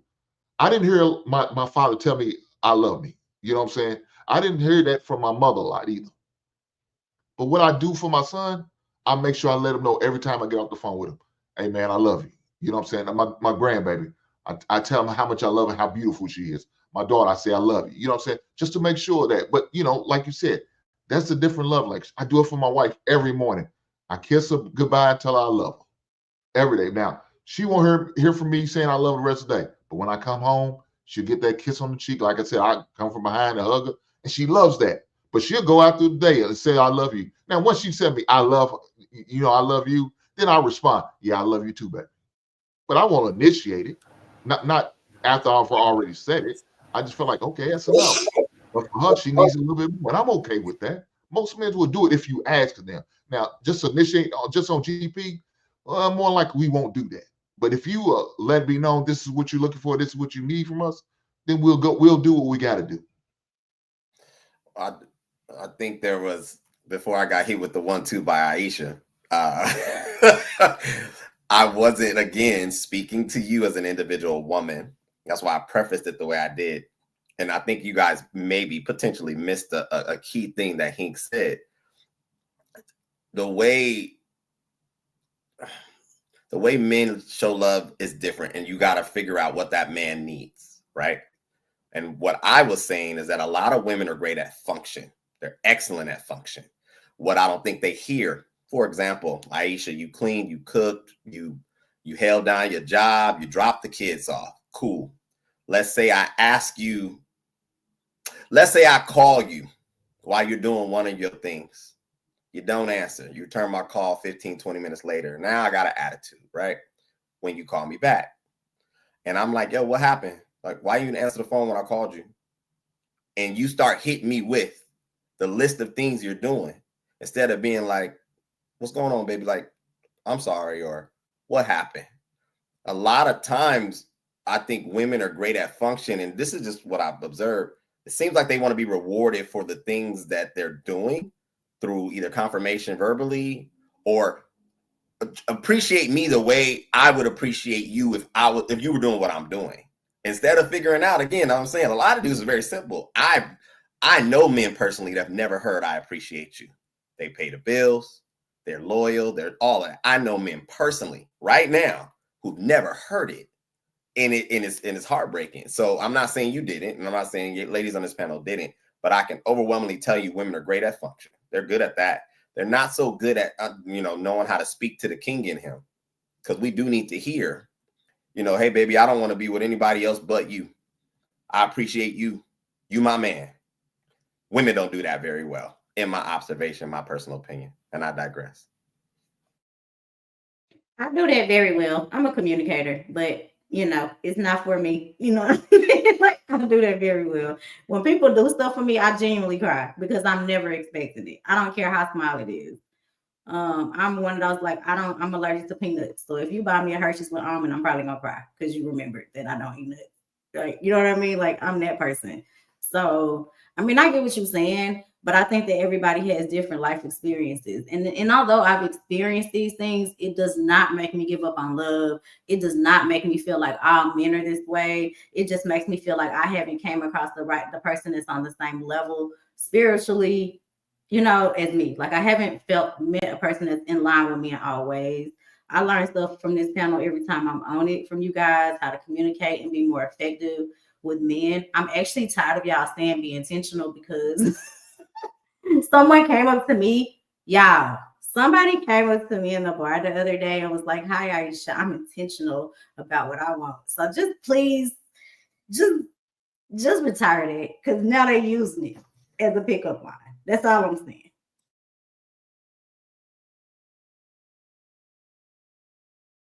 Shout out to that dude. Don't listen to Aisha. What's going on, Amir? How you doing? Hey guys, I was listening in the background and I heard you guys talking about love. It's a good topic. And talking about how it needs to be said. I don't know the last time that my husband said the words, "I love you." But that's also not typical for us as a people. We don't really say it. The way we show love is that the women cook. We make sure you're fed. That's just the way we do it. Like, even if we want to say sorry, we'll just cook you something. We'll cook you your favorite meal or something. That's our way of saying sorry. That's our way of saying I love you. That's the way I'm saying we care about you. But men, they don't typically say it. But we know they feel it. Amira, a question I pose to the women is, what do you think that men want in a woman?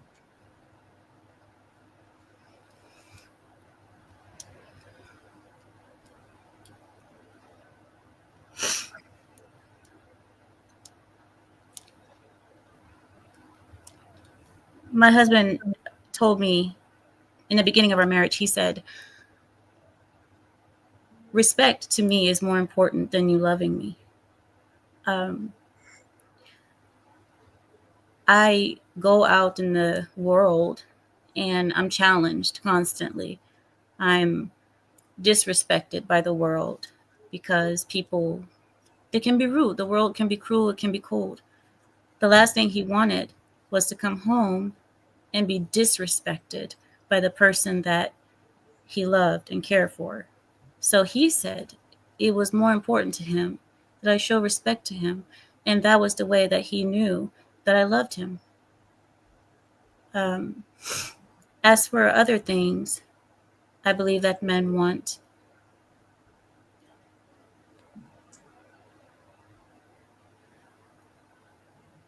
maybe a little bit of silence, I would say. And I say that for a reason. I say that because women, sometimes we get so caught up in talking and we feel the need to express ourselves all the time. Every emotion, we want to express it because that's just in our nature. But I believe, that's just my view, but I believe that men want a little bit of quiet. Men want affection because Men, that's one thing that they don't get, even as young boys and growing up, they don't get touched often. Men don't get touched often by the opposite sex. So I would believe that men want affection. It doesn't always have to be sex, but that's a plus. But affection, being touched softly by the hands of a woman, because women have different hands, softer, sweeter, gentler hands. And men want food. Men prefer food. They love food.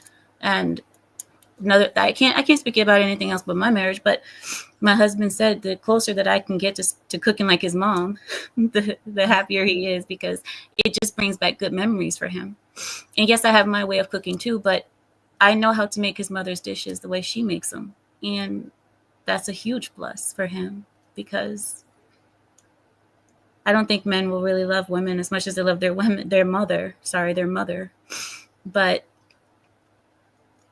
I believe that was a plus, that I was able to do that for him. So I think men want respect, number one, affection,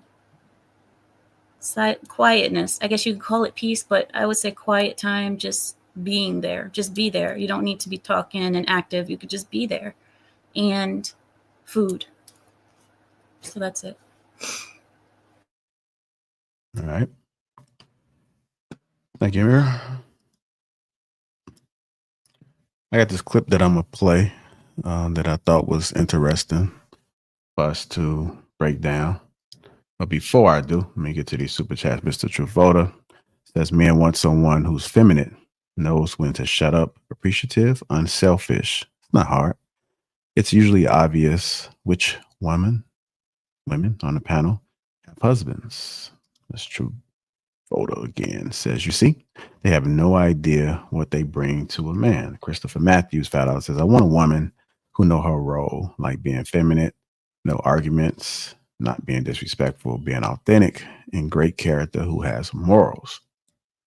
Mr. Voto again says, men tell the women what we want, and there's always pushback. Men are literally telling you, but the women don't want to hear it. I thank everybody that has contributed thus far. Let's go ahead and keep this show rolling. If you haven't hit the like button, hit the like button. That's all I'm asking. Hit the like button and go ahead and share the stream while you're at it. Are y'all ready to get into this clip? Y'all cool? Let me do some well-being checks. Y'all good? Fine? Aisha? All right. Okay. I don't know what happened to Nunu. She braiding hair. Okay. She braiding her own hair? Yes, and she said she don't want to do y'all like that. Oh, okay. Somebody may be able to learn something, man. Maybe he can get his hair braided. Get them cornrows straight to the backs. Yeah, I'm gonna get some of them old dogs straight back. Are putting on those wigs now, like, really? God damn, not the installs. Sure, you thinking about getting you one of them man units? JR, you gonna grab you one? No, I would never do that. God damn. Like I don't think that That's good. that would be like respectable. I couldn't really see you showing up this way and then you go on vacation. You're a whole nother person. I can't see it. Women do it all the time. Y'all see these ladies out here, they go from Keisha, Felicia. They be different every day. The hair changes and y'all still want them. Yeah, some men do, not me. I'm good. All right, I'm gonna go ahead and run this clip, y'all. Here we go. There's no way it's going to appear in front of you. And then, KD, you've been married now for a very, very long time. Yeah. And, from the beginning, you guys, you built your relationship. Did she see you in her heart and her head? Were you something that she built? You've been married now for over, almost 20 years? Yeah, you've been married forever. Come on. Like 15 years. Okay, good stuff. Been with her for 23. Yeah. Oh, hey, man, hold on. I got it. You are eligible bachelor. You are an eligible bachelor. Sure. You are eligible bachelor. I'll give you a pass. Mm-hmm. What woman would be the woman that you could marry now? what kind of woman could you marry now? Because you got women looking at this show, and they're saying, these are good dudes. They watch your content and the whole nine. Mm-hmm. What does she exist that could make you marry her now?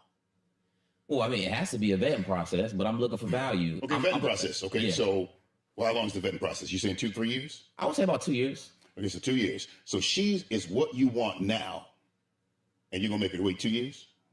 No. I see. I didn't say that you're gonna go out and find everything you want right then. No, I'm giving you. Yeah. I'm pitching it to you. She is what you want now. The time you spent six months, y'all been having a great time. It's been amazing. I guess my point is this: I don't want to put you in a pigeonhole. I just don't think that it is as simple as we make it when it comes down to women. Because ain't a woman's gonna go just be. I don't care how amazing she is. It's gonna be able to get your attention right away and get you to marry her, to put a ring on her finger. And I think that that's the challenge that we're faced with. Because the thing is, if you're still trying to get yourself together, why are you dating? I'm coming kind of strong here, but I ain't trying to be funny here. But I'm saying, you're saying, hey man, I need 2-3 years to just kind of roll with me for 2 or 3 years, or just kind of see how it works out. What does that mean? There's no guarantee. I mean, what? Stop it there, and then we can go ahead and continue it, man. But he talked about if you're ready for marriage, then why aren't you marrying right now if you know what you're looking for? I think go ahead, Luis. Like you were saying something, but yeah, I just don't think that the brothers have the tools to properly vet and pick somebody to marry, right? If they are at 100% and they're ready to go and they have the tools, then it should be a simple process, right? I mean, we know how to pick, we know how to shop for cars, clothes, houses, everything. But the person we want to spend our life with, that has to be a 2 to 3 year endeavor. And the reality is that some people are just not willing to be honest and say, I don't think I have the right tool set to know how to properly pick and vet somebody in a short period of time. And that's okay. Like, a lot of people are just not, like, either you are raised and shown that, or is that something you developed or you worked on, or you just don't. And in terms of people making the 2 to 3 year comment about getting to knowing someone, I would lean in this. Once upon a time, families used to come together and they already vetted each other. These people are well known and they're introducing their potential son who's a great candidate and their daughter who's a potential great candidate. The way that we do it today has people out here not really in community. There's a community or family vetting process, right? It's a closed niche process. The way it's done now, it's like, girl, he looks good, you should talk to him. Girl, bro, she has a fat ass, you should talk to her. And that's really what it is. It's gotten to that point. This is why it takes so long to vet these people, because they're trying to unravel everything in their skeleton to make sure that they're actually with somebody that they could actually build a life with, not understanding that you could do that when you're in close proximity to people who are vetting. So the dynamic has changed. So yeah, I'll leave it there. Question to the panel. Anybody can answer, but do you think that it's fear-based? Do you think men, we often talk about how women have their guards up. Do you think that some men have their guards up as well, and that they don't want to be vulnerable or put into a situation where the woman has more leverage over the relationship emotionally? Absolutely, because men don't want to be in control of everything. I think that it comes from maybe past relationships, so that guard is up. So some people come in damaged already from something in the past. So yeah, they have it up. Go ahead. Amir, you about to say something? Men have more reason to be guarded and worried because men, I mean, let's be real, men are at a disadvantage when it comes to, if a woman decides to divorce, she has full control over all of his hard-earned assets, money, worth, value, and even his future earnings. So I would say a man has more to lose when it comes to picking his wife and knowing that if it all goes down, or if she just wakes up one morning and says, you know what, I want to take half your stuff today. How about that? She can do that.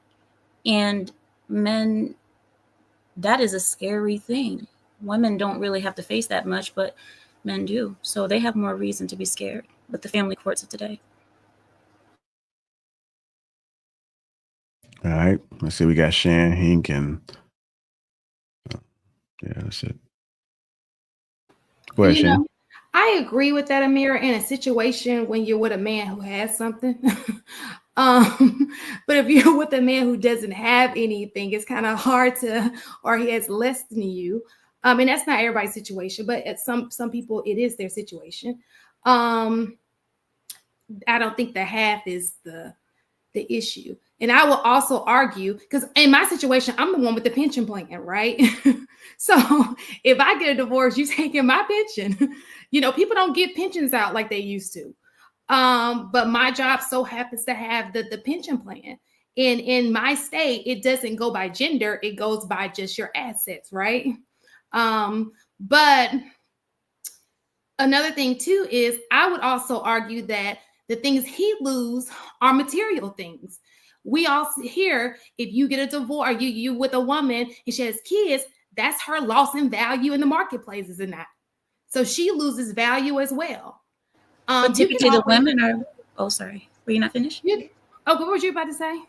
But typically the women are the ones leaving. So if she loses half of her value or feels like she lost it, typically she's the one who's making a choice to do that. And the other thing is, even if the man doesn't have a lot, something is something. If you're getting half a nickel or half of $1 million, it's still taking half of what he has. Right. So again, with that, I don't know. I know California is really horrible. I know you're in California, but in my state, it's not gender, because I have friends who've gotten, you know, it's on the other side. I have a friend who's paying alimony to her husband because she had the better, you know, the better job, and he was unemployed for a little bit. But in that, they squashed that whole thing out. But anyway, it just can go either way as far as gender is concerned.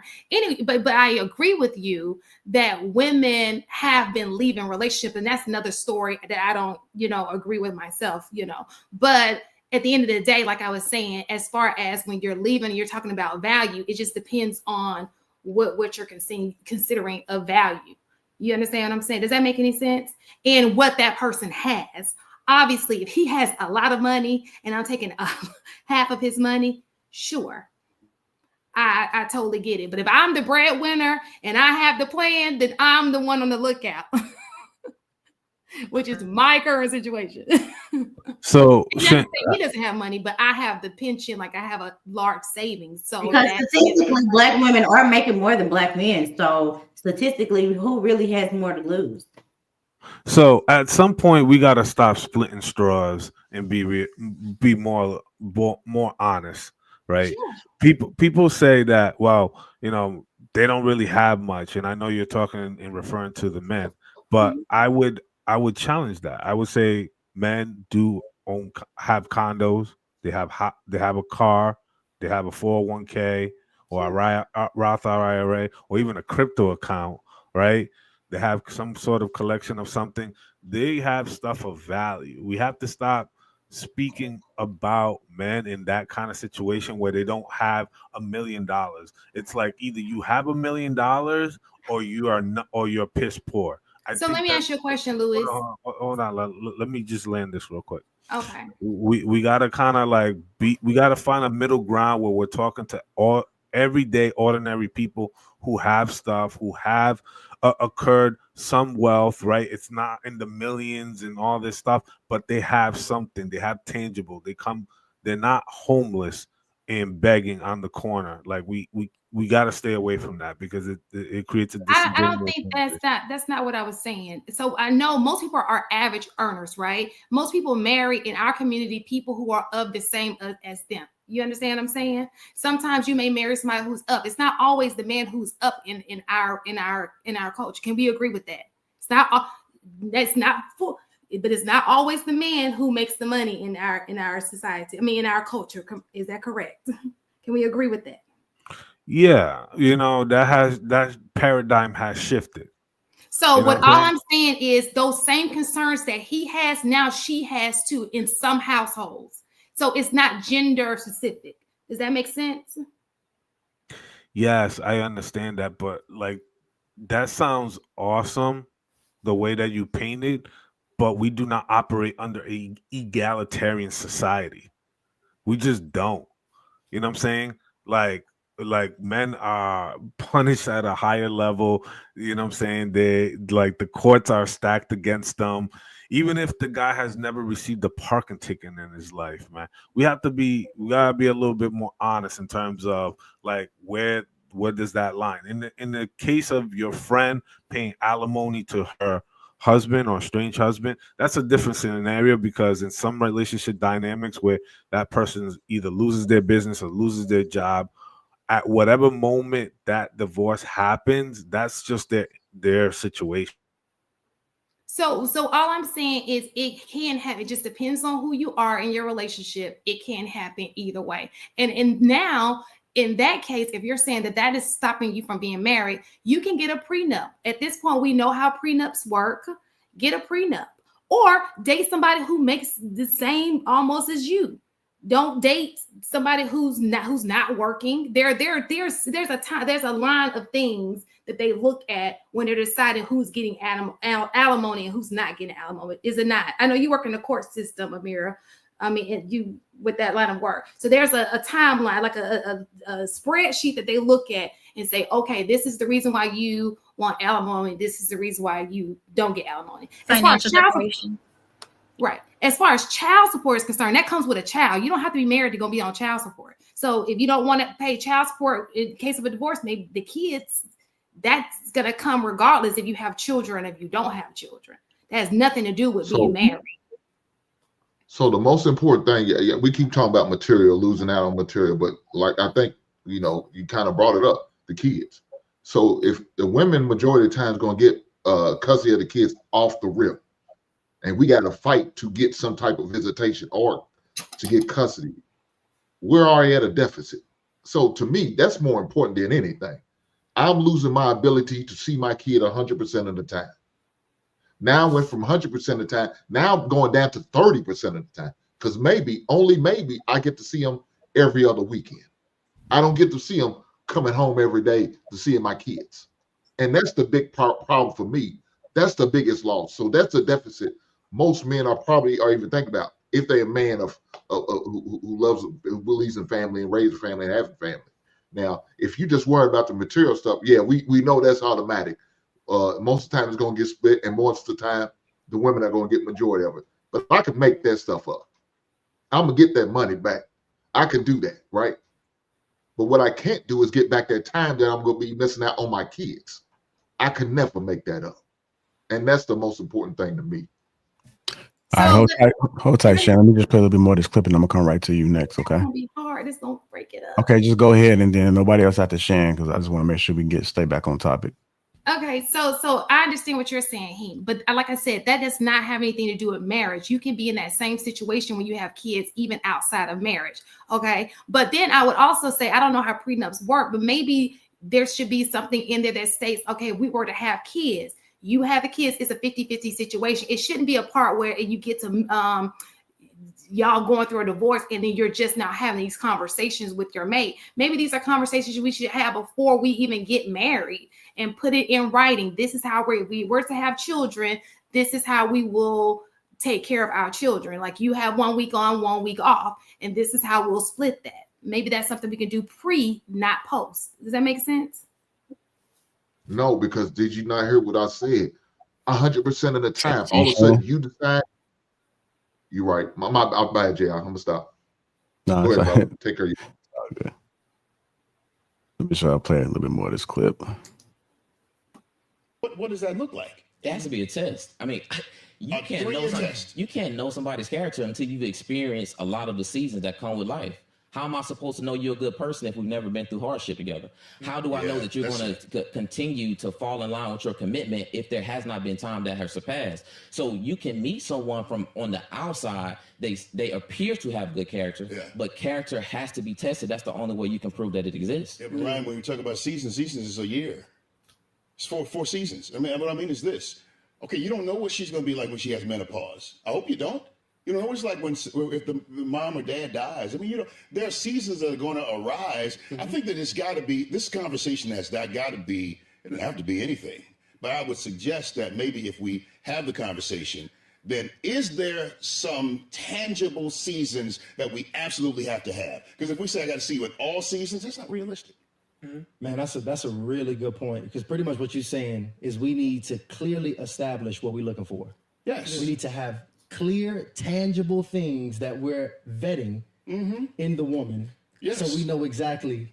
And see, that I think that's the problem when it comes to dating, because a lot of women have experienced men where they've been with them for 2 to 3 years, but it's a very unintentional 2 to 3 years. And I have personally spent time with women unintentionally, and a lot of times it may be for different reasons. Whether that brother is just purely in a relationship for sex, whether because the brother is purely ignorant and literally has no idea how to vet a woman. Some guys truly believe. That's most of us, man. They believe that because we just have a couple good dates every now and again on the weekend, we call on the phone and check in. This is us vetting a woman. Many of us have no idea what to look for or how to test character. Because essentially, that's what the vetting process is. It's a test of character. That's all it is. You know, I'll be honest, I got it wrong initially because it was a business deal.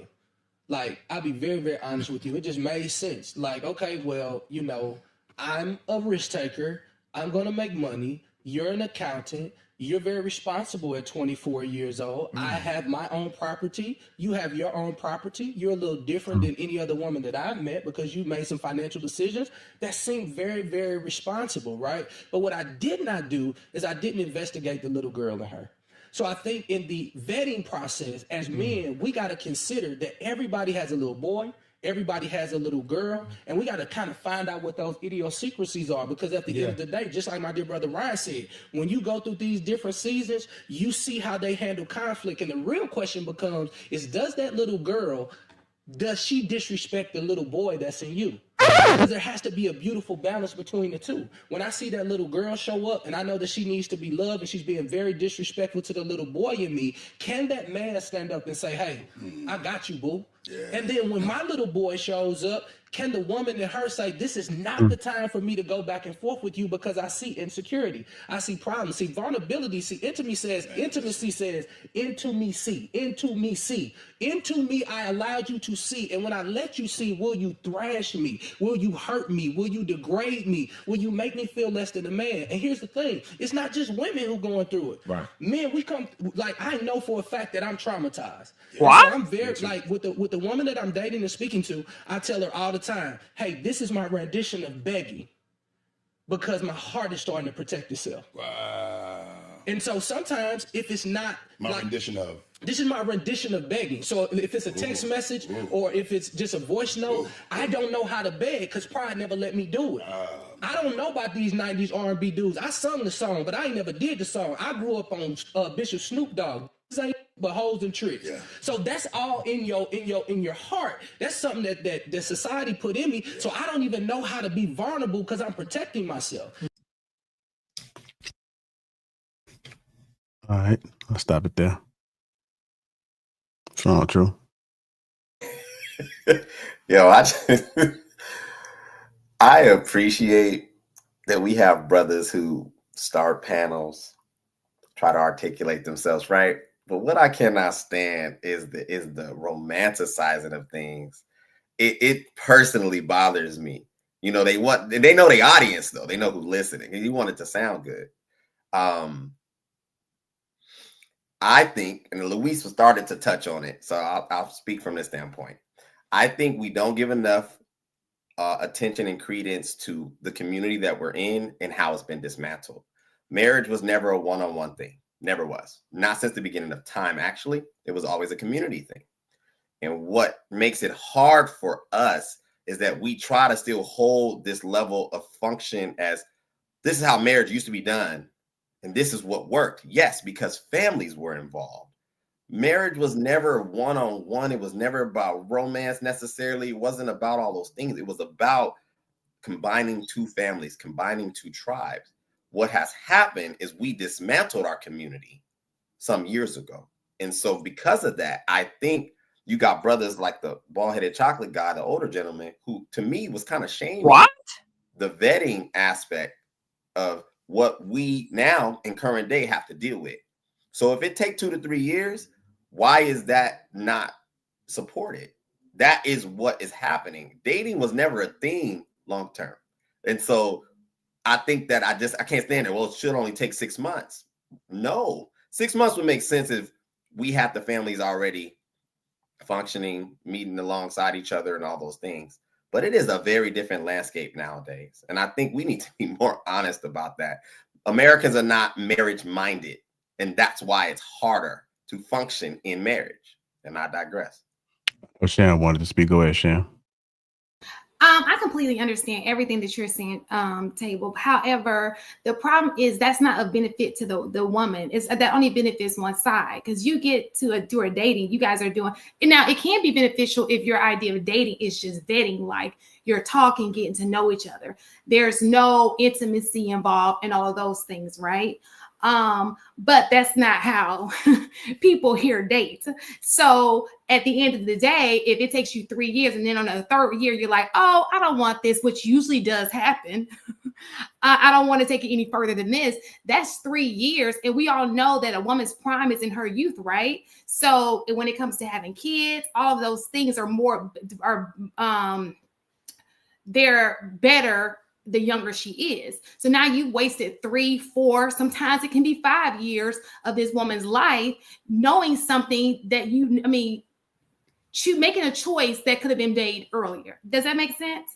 Because a woman, if she's dating you and she's dating somebody else, that's kind of looked down upon. Nobody wants to go through that, right? So more than likely, if you have a good woman, she's only dating you. But go ahead, I'm sorry.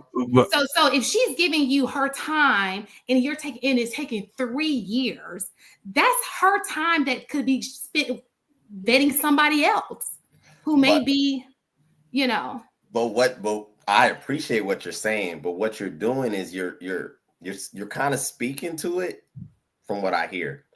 We are a dating society. Mm-hmm. 3 years would not happen in a community that was marriage minded. It wouldn't happen.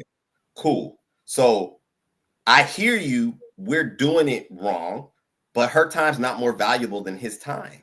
Just because she has a biological, I'm just saying this is what is often carried as the attitude. Well, don't waste her time. Well, his time is a commodity we don't get back on either end. Go ahead. So it will be the same as when guys say, "Oh, if you know you're not going to ever have sex with him, you're wasting his time." Right. So it's a thing of just knowing. If you just all we're saying is just have honest communication. I'm gonna be honest with you right now. I'm not seeing that. So it just make sure you're just keeping honest communication because both can be wasted, right? It could be that she don't want you. Anybody, it could be a waste of time. And then you'll feel some type of way, right? So I just think that the long drawn out dating period, I just don't think that this process is working. And this American process we got going on here, especially in our community, it ain't working. Because all it's making is illegitimate children. Y'all out here sexing, going from one person to another. We need to go back to the drawing board and try something different. This ain't it. But let me ask you a question, and you brought it up. Individual. If you're not married minded and you're having a conversation with a man, why ain't that being communicated? Why ain't that being talked about? If your intentions are to get married, you need to let that man know that's your intentions. And if you express that and he doesn't reciprocate that, then you need to get up and leave his ass at a goddamn restaurant. Why are you continue to entertain him? Why? Because he got good dick? Is that why you're doing it? Then that's on you. Continue to get that good dick from that man. And if you mess around and get pregnant and you be a baby mama, that's your fault. Well, get the fuck out. Hold on, Shane. Okay. If his intentions is not marriage, if your intentions are marriage and his not, leave him. Move on. Don't continue to entertain it. Why waste your time if you know that? You shouldn't be going on 2 or 3 years. Within that first year, you need to let it be known, I'm looking to get married in this time period. And he looking at you like he's crazy, like, what the fuck? I'm not thinking about marriage. Oh, I'm sorry to hear that. I am. So you have a good life. Good luck with all your endeavors and keep it moving. Don't continue to entertain it. Now, if you entertain it, you saying something different. I'm looking to get married. 5 years down the road, you still ain't married. You still playing house. You doing all this. Guess what he's going to do? He ain't going to take you serious because you're not. That's not how you moving. If that was how you moving, you will hold him accountable to what he's saying and to what y'all talked about. But you're not. So whose fault is that? I agree with you, He, but I thought I think we were having two different conversations, right? I was talking about a man who was intentionally trying to vet you for marriage. It's just taking him a long time to do that. But I agree, if he's showing you and you guys haven't had that conversation and he ain't even said he dating with intent and he not even moving that way, then that's a totally different situation. You're absolutely right. But I think that what we were talking about was it taking that long for him to vet you for marriage. So he's intentionally dating for marriage. It's just a process. Well, a lot of that's why I say did you not hear what I said? If you go sit there and communicate to him, say in 2 years, you tell him in 2 years, I plan on being married. That's the plan. Let it be known. That's all you have to do is communicate it. But the problem is, I want to get married. Okay, you ain't put a timeline on it. So that could be 10 years down the road for all he know. He don't know. He gonna take it as long as he has to, or he feels like it to, or he feels whatever he wants to do. If you don't put a timeline, you have to let it be known, communicate, put a timeline on it. And if it doesn't happen in that time period, then you need to be willing to walk away. I agree.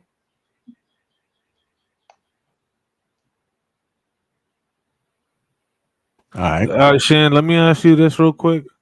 Well, since you brought up time and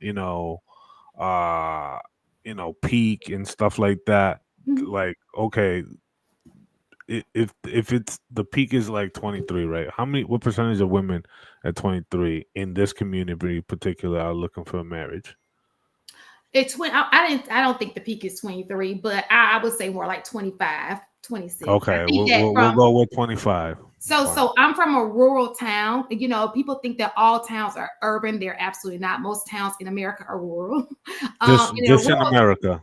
So in America, in a rural town in America, ideally, most women want to be married. If they had their dream, they go to sleep at night, they want to be married by 26, 27, ideally. Okay. So only in small town America where population is like less than 10,000. I think that most women want to be married, even if they're not. I don't think they're moving that way. But if they found the man that they really want to be with, I think they want to be married at 26, 25. Have you not in your 20s had a woman who wanted to marry you? Did you just see what you do? Did you just see what you did though, Shan? What I did? You conditioned it and you prefaced it based on their desire, based on what they want. That's the problem. Marriage was never designed that way. Marriage was about two families. It wasn't about how sexy he is, what color eyes he got. It wasn't. So he asked me a specific question. When do I think that they want to be married? So I'm going off of what ideally, not how it would go. Ideally, when a woman is thinking about marriage, just in general, and no person puts with that, she wants to be married by 26, 27 in her 20s. But most of the women here, I don't think ideally even understand what that takes. They two different conversations. I agree. Yes, so it's not. They want a wedding. They don't want marriage. Generally, I don't disagree with you. I don't disagree with you. Okay. It's just two different conversations. That wasn't the question I was asked. I'm going by the question I was asked. I don't disagree with what you're saying. It's just going different, but you may be right. In their fantasy land, they don't have an idea of what it takes to be a wife, what to look for in a husband, all of those things. You are right. But in their mind, they're like, oh, I want a husband. I want my wedding by 20, yeah. Yeah, the reason why I had asked that was because, I tend to kind of hear, and I know a lot of the other gentlemen hear this very often, is like, they kind of supersede that women's time is much more valuable than men's time.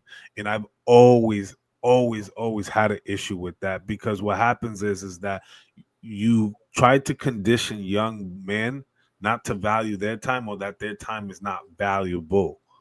You know what I'm saying? I think that we need to say that both people's time is valuable, but women's time is very sensitive in the relationship dynamic, right? Because of X, Y, and Z.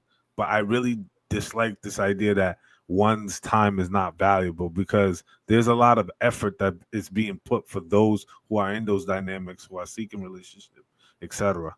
Let me say this, Lewis. I don't disagree with you, but it's not women who are doing that. That's men. You got time, all the time in the world. You can have a kid when Who you're is saying 45, those 46, things? 47, 48. If y'all not heard it, don't play like I Wait. You up gotta in these you gotta streets. You rewind may that. not be, no, Louis. You're not every man. You may not be saying it, but a lot of people preach. You got all the time in the world. You know, men can have children in their late 40s, their 50s, them all of these things. I've heard it over and over again. Now, do the people I'm with, most of my friends, only me and another girl, all my friends are married. Every single one of them. Right? So I see in my reality, people are married. But in these YouTube streets, because we are on the YouTube, we hear people preaching, you've got all the time in the world. There's no rush for you to get married. There's this. A lot of men have had great women in their lives and they slept on them, because they have time, that the grass is going to be greener on the other side. Like, I'm just not ready for this right now. She's great, but, right now is not the time. Can I would. get in? Go ahead. Louise, just because people are being honest about women's time doesn't mean that men's time is not important. We have to be honest with women, because women haven't been hearing that for the past 30 so years, because women have been hearing mostly, you don't need to get married, enjoy your life, go to college, get your career, do this. So having women here, you don't have all the time in the world. Your biological clock, you have to remember it, because if you don't remember it, you'll regret later. That doesn't diminish the time of men. But the same women who are telling those women, go to school, get a career, and stuff like that, are the same women are talking out both sides of their mouth. Because I promise you, it's not men who are saying these things. I've never seen a dude in my circle, or even just in general, telling women that they should just focus on school and their career. You know what I'm saying? I You know, agree. Oh, go ahead. I'm sorry. yeah, go after what you feel you desire. If your career and education is important to you and that's what you desire, chase that. If you feel that family is important to you, X, Y, and Z, go after that. I'm an equal opportunist. I want people to thrive and have what they want, if that's generally what they want. If that's not what they want, then you should be going after those things that you want. But I find it interesting that the same people who are messaging one rhetoric are the same ones at the other side saying you don't have much time, right? And that's the confusing part, in the sort of in the lexicon discourse that they're sharing with young women.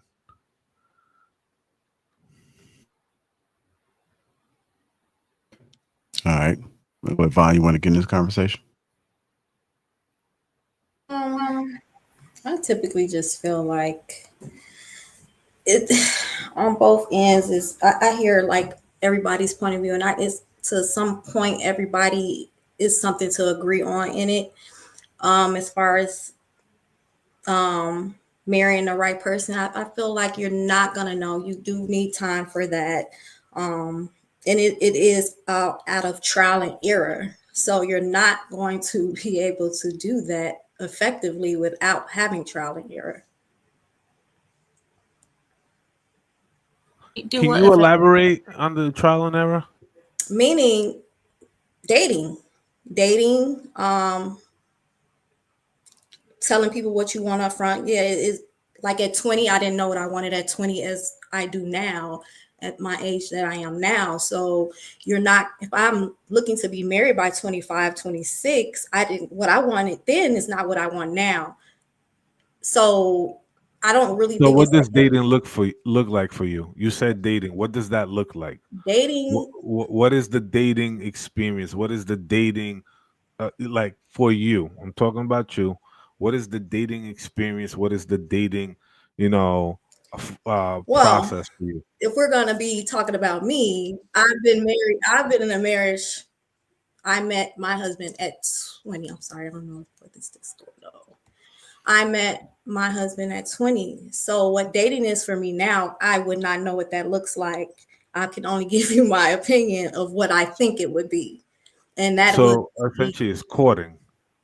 right, like you Okay. weeding out, you know, the good and the bad in people. Like, you like you said, tell them what you want up front. I know what I want now, but I did not know what I wanted at 20. For me to be married at 20, and I was married by 24. So my needs are different now. So it'll be a What? totally different process. So like I said, it's trial and error. So for me to do it now, I would probably approach it totally different, which is seeing what I want up front and seeing what that person wants up front. And if it matches, then I will continue. So based on your experience, what age do you feel that most women should marry? The youngest age. What do you Youngest. feel? Huh?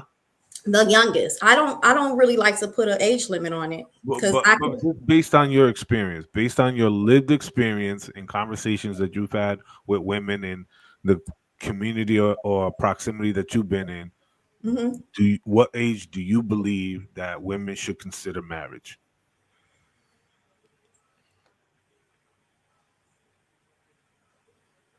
It's your maturity level. I don't know. Like, I don't know if it should be 30. I don't know if it should be 35, 40. It's your I feel like maturity. that's an extreme age. I man, y'all know I married my high school sweetheart. I met him when I was 14. So I think that if I was to say what age I should have got married, because you do not make good choices when you're a teenager. No. So if I was to say what age, I would literally was like he cute. You know what I'm saying? So now I think that women in my between 25 and 30. See, Because I feel like we change a lot, guys. Y'all don't know that unless you have a man that is really, really, really for real and willing to guide you, then it's gonna be hard to maneuver a relationship before then. And Because I don't recommend 25. I have a I said daughter that's 25. in the age range, and I wouldn't recommend because I know her and I raised her. So I wouldn't recommend her to go out here and say she's ready for that right now. So that's why I can't really put an age on it. It's your maturity level and you learning yourself. Once you get those tools and you know what you want and you know what you want out of the other person, then you can do that, whatever age that is. do you guys remember back in the day? I was told this, so anybody who was around back in the day, maybe you can help me. You remember they would say, "Oh, my mom and my dad, or my aunt and my uncle met, and then 3 months later they were married," right? And then people will say, right? Okay. I know people like that. I know people like that. Okay, cool. Why do you think that was? Why do you think that just 50 years ago, 40, 50 years ago, it was so different? I would love to know your opinion. I largely think that it's because of the belief that you have all of these options. And I also believe that a lot of man, I can this is a rabbit hole because I also believe that it is impacted by a lot of things that happen in society, like feminism and our need and our dependency of how we needed our men then more, right? So we didn't have a lot of avenues to operate in independence. So the goal was to get married so you can have a husband to provide for you and your kids. That was the goal. And I think somehow that goal has changed. When I was in undergrad, because I don't mean to be rude, but the white girls still do it. When I was in undergrad, people literally went to college they would call it an MRS degree, a Mrs. degree, to get a husband. That was their intention on going to college. So, and their moms knew it. So I think that somewhere down the line in our society, it just became unpopular for us to seek marriage. It almost became like you need to go get your degree, you need to do all of these things to secure yourself, and then you can go do marriage. You know, Would you say we were more marriage minded then, as a society? yes, for sure. I think that the overall, especially in the Western civilization, I think that the overall consensus on marriage has changed, and that has affected everything, including the family structure, because that's important. But I think that we have gotten to a culture where like it's okay to be single. Like it's okay. You could just go get in vitro fertilization and just make your own baby. You don't need no man, girl. What you need that man for? You could go buy a kid now. When do you think that started? Just go get one. When do you think that started? That mentality started? I don't know. It's weird, but I think the first time I heard it was in high school. Like this lady that I knew, she was a black lady and she was like very successful and she like wasn't married. And she was like, oh, I'm having, and I had never heard of it. And she's like, I'm having in vitro fertilization. I'm like, what is that? She's like, gonna have a baby. I'm like, without a father? I was confused. And she was like, yeah, you don't have to have a man to have a kid. I had never heard, nobody had ever told me that. Because there's so many people I hear on these panels saying, oh, they didn't grow with their father. So I'm assuming it happened way before us, because those, people are saying they didn't have their dads. Yeah. So I'm saying, at what point did that start changing, so to speak? That's what I was trying to speak to, because in the 80s and 90s, a lot of the black men were stripped out of the household. Yeah, that's what I was trying to speak to, though, because the conditions of how we meet now changed. Obviously, internet, things of that nature, but people were marriage minded in this country, 50s, 60s, maybe even 70s. That changed. So if the mindset changed of the society, the culture as an American is not to seek marriage first, but to seek career or whatever, why wouldn't the conditions of trying to find your way back to marriage also change? And that's what seems to be the disconnect. I think back then a lot of women were okay in being comfortable with not being happy and following men more than.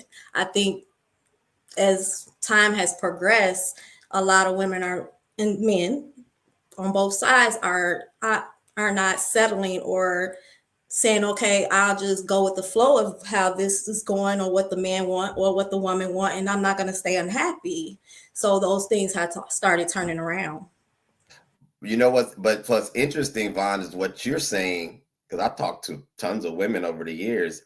Most women are happy at a point. They don't tend to date dudes that don't make them happy. So this is why I don't understand it. Because if you meet this dude, clearly there's some happiness exchange. What changes? In the beginning. And that's why I said a lot of people are not coming and saying what they want, what they need. In the beginning, you're going with, oh, they look good, or this seems to be going good so far, but that longevity in time is like it starts to be like, well, I didn't see this in you today, or when I first met you, I see this in you now, and I don't like that. Well, I'll say this, and then I'll pass the mic. I think that the conditions of how our relationships are is conclusive around our society. Because there was a time where people would work at a job 30 years, 40 years, and that was considered noble. But now most people won't work a job 2 to 3 years or 5 years. You don't hear people stay there for 10 years. And I think that mindset has crept into our relationships. That's why I'm saying you have to kind of give credence to what we do now and compared to what was. So I don't know the shaming of 2 years or 3 years. I personally don't get it, but I digress. Can I just add something real fast? Because I always find this to be, because, everybody's saying, your parents taught you to go to get your degree.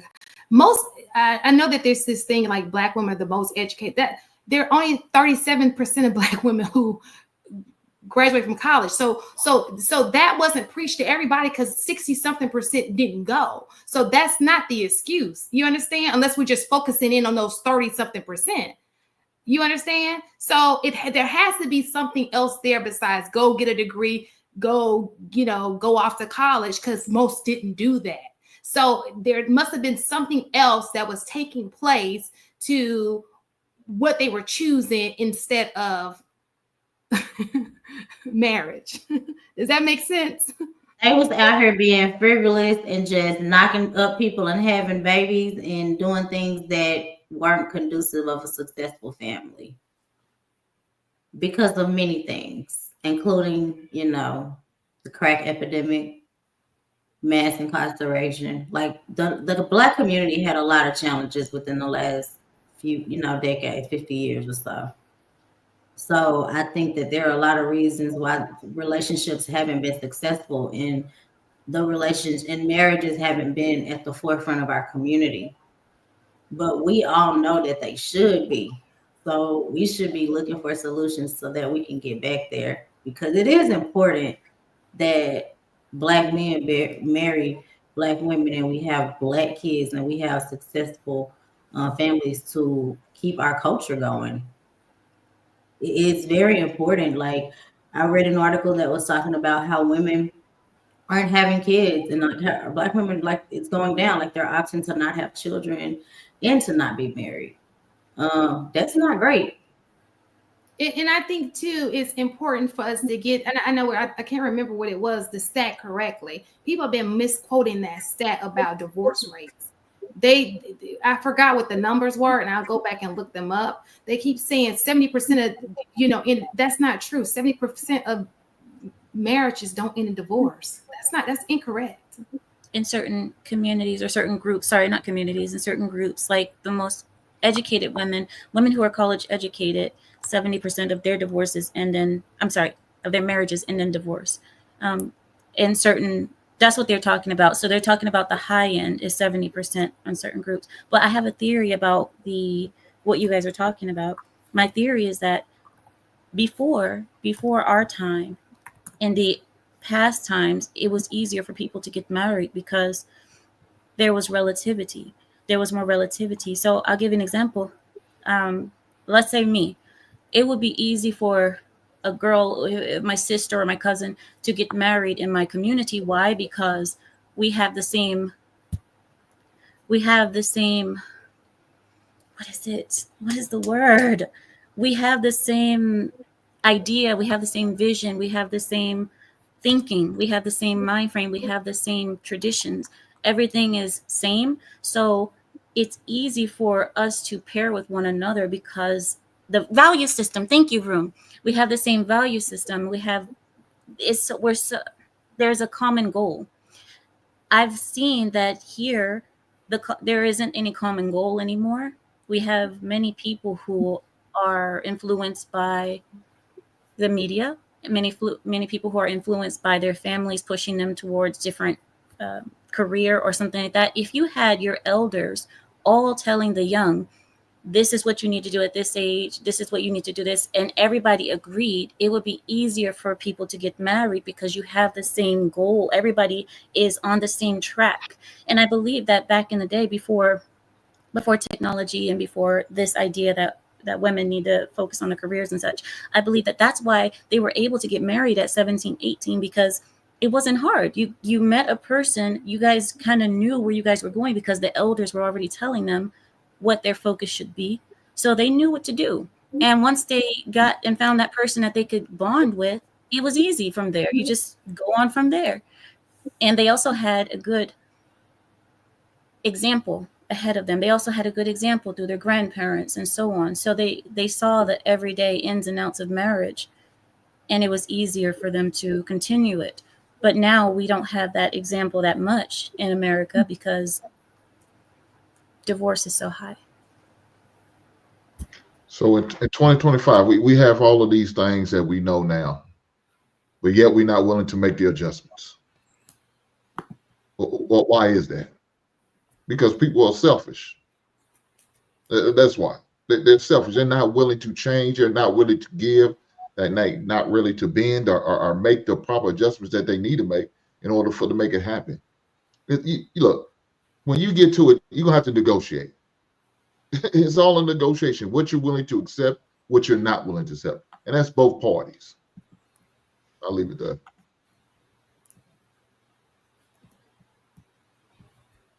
Mute it. So then what's the solution if we're able to identify the issues and the problems, then like what is the solution? Because you may have some people that argue that marriage is not for everyone. So if we're trying to get everybody onto this program or this value system and not everybody agrees with it, then what's the solution? Because everybody's going to be doing their own thing because not everybody is vested in the value system when it comes to marriage. And there's probably a reason as to that. And people are so far gone. Is it even possible to get people on that value system? Is it? Some people don't look at marriage as a good deed. And I think Amira highlighted some reasons why. And we've had these conversations on this panel. So what's the solution then? If we are talking about building community, getting people back together, what does that look like? Because we had these conversations and we always identify them, but it seems to never really get to some solid examples for solutions. Go ahead, Amir. What I have to say is not going to be light, but I believe that something bad has to happen, unfortunately, to set things straight again. Because right now people are comfortable in what they're doing. Nobody's going to change if they're comfortable. Nobody's going to change if there is no need. And I believe that oftentimes, like think about back when people were more together. They were more together because there was a struggle. There was something going against them. So that made them turn to one another and be stronger within their families. And they held tight to people who they cared about, or, they kept their tribe safe. But when we're comfortable this way, the way that we are, there's people don't see the need to do it. So why would people change? What's the motivation? Why?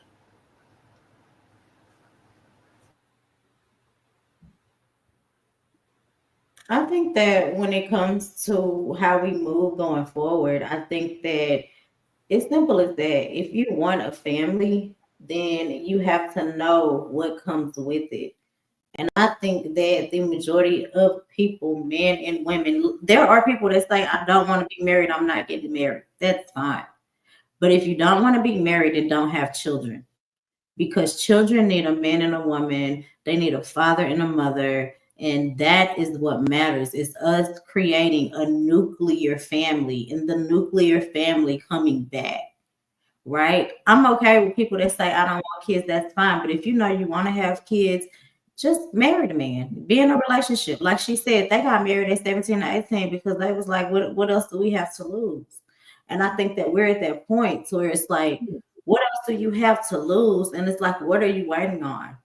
If you find your person and it's a good person, y'all work well together, y'all been through some things, it's no reason why y'all shouldn't really be married, right? And why y'all shouldn't be building a strong family and a strong foundation. I think it has to become a more popular thing. And I think that we have to start creating mainstream conversations around the success of that said family and stop putting a microscope on unsuccessful ones. All right. Anybody else got any solutions for the coach? All right. I think, go ahead, True. I think the women, because I know it says, what do men really want in relationships? But I would probably flip that and ask what the women want. And that could be a myriad of things. But I think that the women who are successfully married need to be more verbal and vocal. That's what I think is the huge disconnect.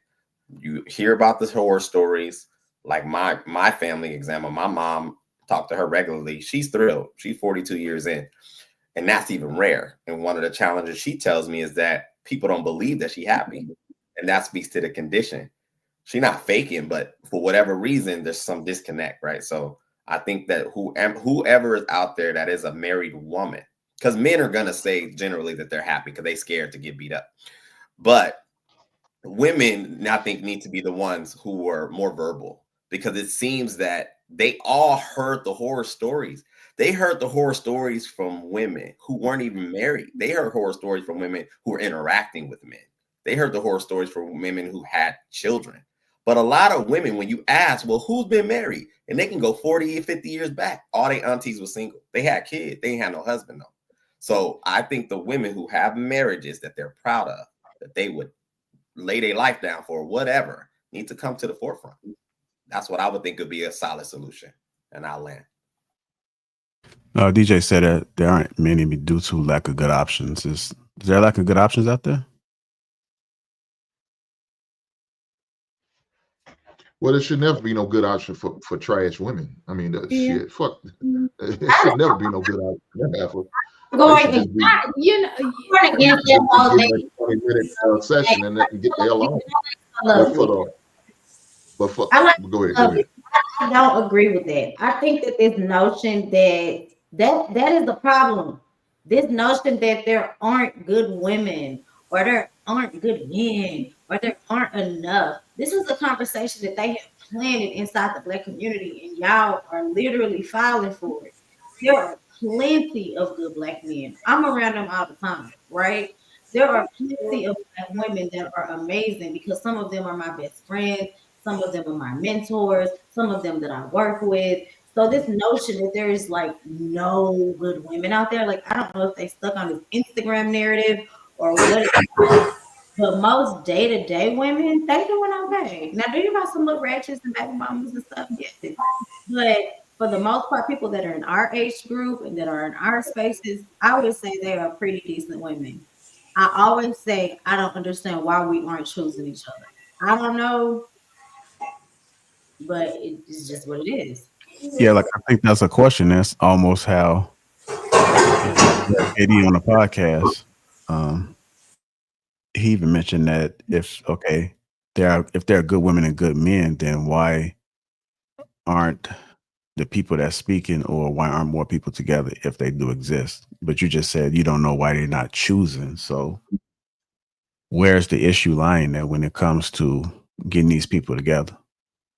Like, what's holding people back from not actually connecting in a way where it's happening, where they're making magic, where they're getting married, where they're successfully coming together as a unit? Families need to start helping people get together like they did back in the day. Don't rely on Facebook. Don't rely on the swipe left, the swipe right. Hey, Sam, I know you and so will be a great fit. I've already vetted him for you. This is this person to me. See, back in the day when people met, they genuinely were brought to by someone in your family or someone you were close to. Oh, this is one of my college buddies. This is my friend. Me and her were in the military together, right? So I think that now people be like, oh, I don't want to get people together because what if it don't work? We don't care. Get them together. Make it work and make it happen, because we have to start vetting for our own people. If you know two great, amazing people and they're looking for love, I say put them people in the same room and try to make it happen. That's my personal opinion. I think that people don't do that anymore, right? Like, and you should be able to vet for your people, for your brother, for your sister, for whoever it is. I think that we can do a better job of like vetting and making those introductions for one another and making it a comfortable experience. That's how I feel. Aisha, what is the vetting system if the women disagree with what is good for the men? If the women can't agree on what men want, how will you be able to vet? I think that we all agree with that. We know what men want. And I think that in a certain situation, that even though the woman, like I might see somebody and be like, oh, I think you guys would be a great match. It's really up to the men to make their determination and decision. That's my opinion. You know what I mean? Like, even if I introduce y'all, I still feel like it's going to be up to the man to be like, yeah or not. That's just how I feel. Maybe that's one-sided, because I think that essentially, you know, it says a man that chooses a wife. So I think that the man should be doing the choosing. And I feel like that's how I feel now. Like, I'm not choosing anyone. I'm going to let the man choose me. You know what I mean? And I'm going to follow his lead from the beginning. So I think that if more people felt that way, we would have more successful relationships? I think most women, to your point, Aisha, are good women. I will say that. I will also say that generally speaking, most men are good men. But I would argue that most women are not wives, and there is a vast difference. A good woman, you can throw a stone and hit a million, but through observation, conversation, and then I would say my filter. I have a married couple that I've watched for over 40 years. My mom's a wife. Her entire aspect on life, her viewpoint on life, and you can tell because her priority is family, her priority is her husband, her priority is discipline, spirituality, all these things. A lot of women, that's not their priority. So I think a lot of women think just because they're a woman and they're not maybe outside ratchet, maybe they're not as jacked up as their girlfriends or people they know, that they qualify. A lot of women, I don't believe, qualify because it is a mental condition to understand what you're going to give up going into a marriage. You are ultimately being acquired. You have to change. You have to be better. You have to grow and be willing to. If you're not willing to do that, your single state makes sense. And that's what I see. So then what's the difference between a good woman and a wife? Because I think you make some solid points, and I'm only just asking for people to explain so people that's watching and even on a panel, we can actually learn something. But like there's so many people that struggle, and you can make the argument on both sides because it may be people that don't really know how to be husbands. There are roles and responsibilities that need to take place no matter what between these roles. But a lot of people are not informed. They're not educated on what it actually takes to go through a marriage, and then also the clear roles and responsibilities that need to happen no matter what. And so I think that's one of the issues and the problems. But because you can have good people, but if they don't know that these things need to take place, then that's probably part of the problem. But I see a lot of people struggle because some women I've seen that they want to be wives, but then they still don't want to be like limited or controlled but I don't think people have really understand how that system is supposed to work, that system called marriage. And take the courts out of it. I'm just talking purely about how coming together as one, how that's supposed to work. And then we don't trust each other's opinion because we're having arguments about who's qualified to speak on it and who's not. If you don't have a successful marriage or never had, how can you speak? Just a lot of just different things that's coming at us. And so it's hard for us to kind of focus on one thing and actually get us over the humps that we keep seeing every day. Well, I'll answer your question like this. Keep it simple. A wife is going to have a servant heart. A wife is going to understand in my life, if I'm looking to be acquired, my life is up to be given in every aspect.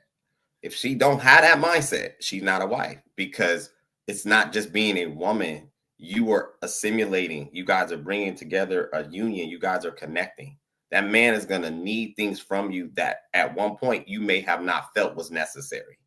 But if he's your husband and you're his wife and you trusted the connection, you trust the union, you're supposed to do everything in your power to nurture it and make it grow and make it work. Not be resistant, not be combative, not stand on what you've achieved, because that crap's irrelevant in a relationship of that magnitude. And that's why I say I don't think that most women are actually wives. I think they're good women, but they only can go to the level of dating because to be a wife means you're ever changing and your heart is a servant one. And I digress. Yeah. I'm gonna throw something else out there too before you go, Hank. And something else that I strongly don't like is when people are totally against men and people that are totally against women, just for whatever reason. And we actually see it happen all the time where you have pro man and pro woman. And I think that kind of holds us back too. So like, how do you kind of level set that? What do you think is happening in these individual minds that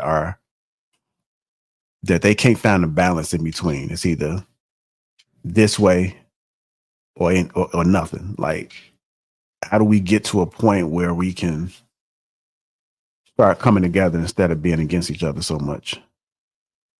I'm pretty sure it's rooted from something. You know, my theory is that when people have such strong feelings about the opposite sex and they're against them, that it's rooted from somewhere. And I think it would have to start there.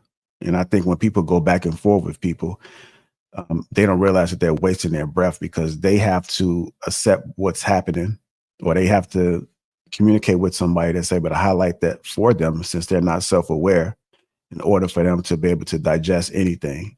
I mean, you don't, if the goal is to try to get us together, then we have to communicate with one another, even if we don't disagree. And how do you learn if you're only hearing one message? Because things evolve, people's feelings, things change around the world. We have systems that's been put in place. Maybe things are pitting us against each other. But if we can't have an open dialogue, even if you disagree with somebody, then we're not going to get nowhere. So your question is, as far as what was a good woman? A good woman is an individual.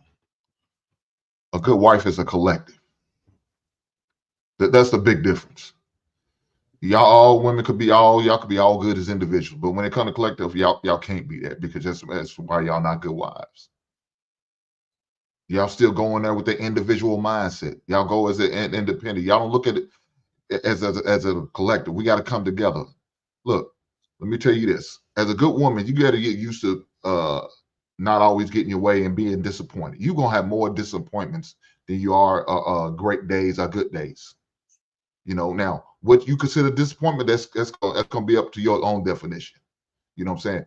Your husband said, maybe we can't afford it right now. Now you're disappointed, but he did say right now. Doesn't mean 2 months down the road, we can't budget and save money in order to go. But right now, you may be a little disappointed that you can't go this weekend. But it may be 2 months down the road. That's a disappointment. And you're going to have a lot of those. You're going to have a lot of times where you may not always be on the up. There's going to be peaks and valleys. Are you willing to fight through that? No, we heard it here before.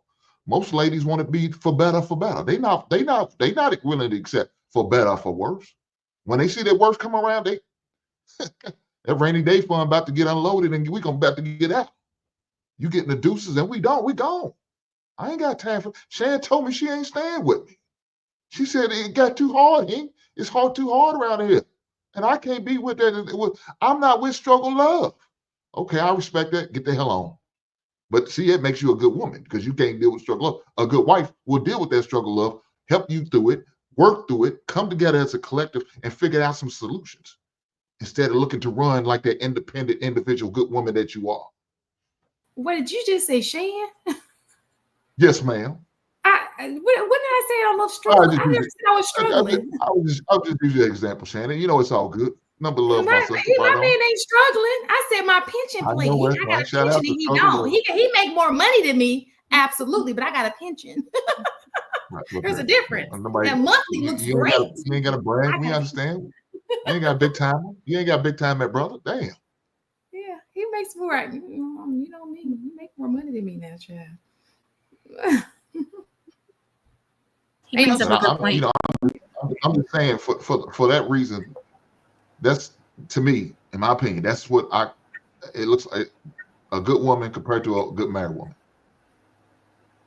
That brings up a good point. Being an individual versus being in the collective, being a part of the tribe and an asset to the tribe instead of being a nomad or being a person who is just out there by yourself or only thinking about yourself. That's something that I was thinking too, but I didn't know how to word it that way, Hank, and you worded it so perfectly.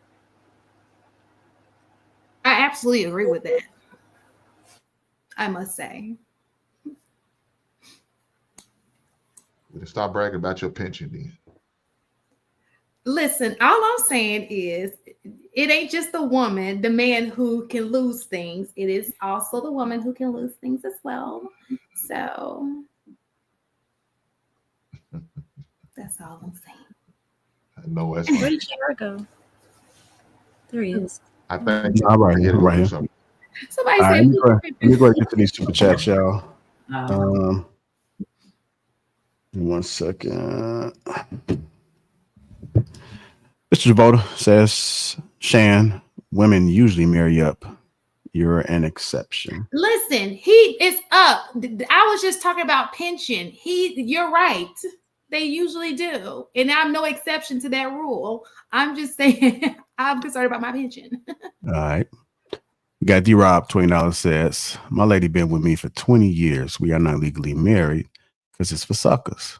What true value does a woman have for a man other than taking care of the kids, home, and that thing?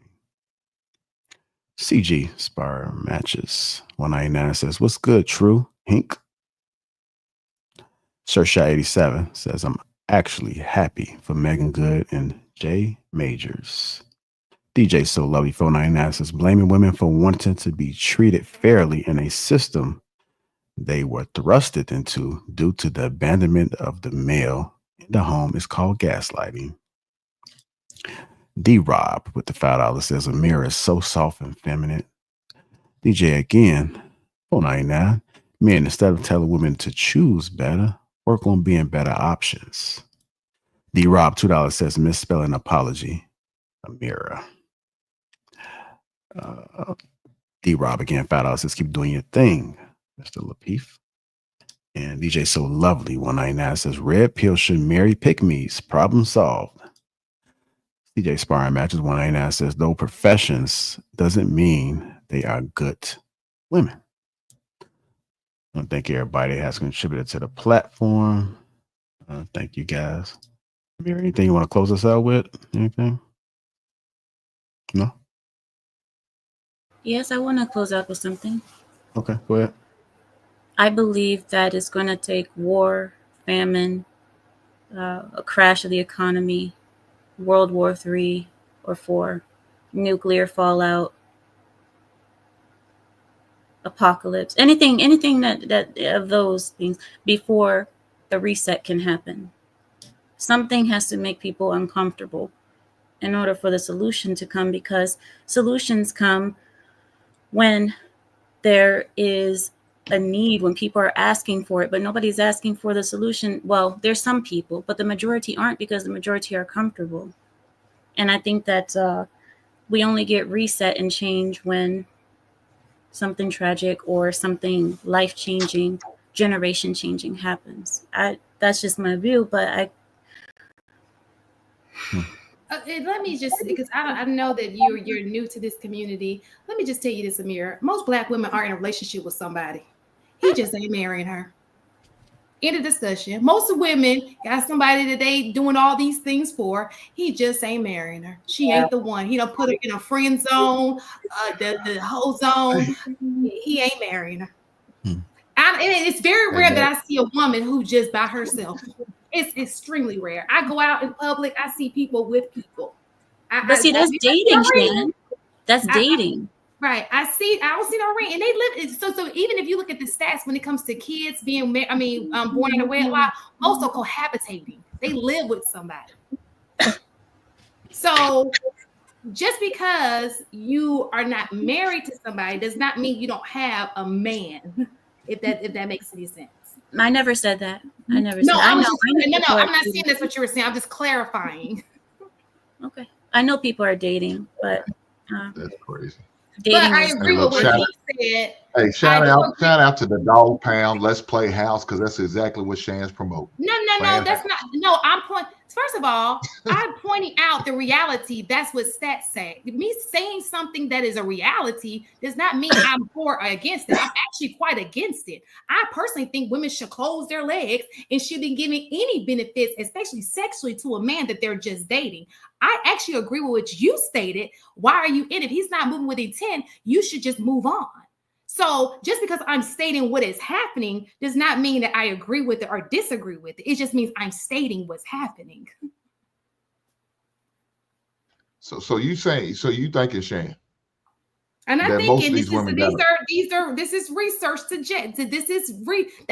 how are you the most involved? You know why you're the most involved parent in more than anybody? Because you're there, right? Maybe you're not married, but that doesn't mean you're not there. Well, but we're not talking about being an involved parent. We're talking about being involved in husband and wife. That's what we're trying to promote. We trying to promote black love. Huh? I You agree. hear what I'm saying? That doesn't take away from me agreeing with that. I agree that we need to promote being married to each other. That's not what I'm saying. If it's coming off like I'm saying No, that, okay. that's You not what I'm promote saying. shacking up. You said You what? promoting shacking up. I did not promote it. I was telling you what research says. Like what? It's a Is that what research said? That cats are shacking up now? Is that what we doing? No, I'm saying that if you look at research, a lot of black kids are born to parents that are cohabitating, but they're just not married to each other. That's what I say. Shacking up. The same Yeah, goddamn that's not me thing. promoting shacking up. That's just me stating what's happening. Promoting means you should do it. That's me promoting it. You should do this. You should do. I didn't say that. Did you not understand? I can't believe it, Jesus. That's not. Yeah, it sounds like you promoting it. You keep saying it, you keep talking about it, keep pushing it. Stating a fact is not promoting it, right? What's please Google promotion and tell me the definition of promotion. You know he was poking at you, Shad. You know he was poking I at you. was gonna say maybe the vocabulary is a little off. I'm like, it be different levels on these platforms, and I just have to. I don't know whether I knew Hink ate that, but I'm just saying I was a little concerned. Hink, I'm like, come on now. Damn, hold on, man. All right, let me go ahead and let me go ahead and close out, man. Just a bit of advice, man. I think we have to become more self-aware. I believe that if you don't get control of your mind and how your mind thinks and operates, then you're going to be out here loose with your thoughts, and you're going to be easily influenced and easily controlled. So you have to understand that every time you wake up and you walk outside your door and you internalize media, conversations, sounds, anything that your brain is receiving, it has an effect on you. And the quicker you understand that that effect is shaping who you are, who you will be, and who you could potentially be, then I think that you'll have a little bit more common sense, or you'll be able to think outside the box, or you'll be able to see things from other people's POV or lens. One of the things I take pride on is not losing my mind. And I'm very aware of how things, even sit on these panels, I know that there's a potential, if I don't have an independent mindset, that I could be influenced and sway more towards this side or sway more towards that side. But because I'm aware of what's going on, I'm able to hear what everybody else is saying and say, you know what, I don't agree with that, or it's not logical to me. So I think even though I heard this today, I'm going to go ahead and do this. But there's still a slight possibility that I may be influenced and not even realize it. So be careful who you surround yourself around. Some of these people are giving you messages that is only destroying you. And you're just going to keep creating destruction. You're going to be teaching your kids destruction. And your life is just going to be chaotic and destructive. And it's not going to be anything positive as a result of it. So just become a little bit more self-aware of how things work and how the mind works, how relationships work. If you want to be in a relationship and you desire it, it's not going to be about you. It's going to be about the both of you. It may not be in the beginning. At some point, you guys are going to bump heads because y'all are complete opposites. And I'm optimistic. I've been told that. So I'm always trying to find the good. I'm always trying to find the lesson. I'm always trying to seek the understanding. Learning somebody doesn't have to be a hard task. I mean, those are one of the things that we are afforded to do. But just imagine you actually living like an animal and you just doing the same exact thing every day. You'll never get to have no damn fun because this is what your life is. It's about surviving. But we got a lot of choices, man. So choose wisely. I'll catch y'all on the next one. We out, man.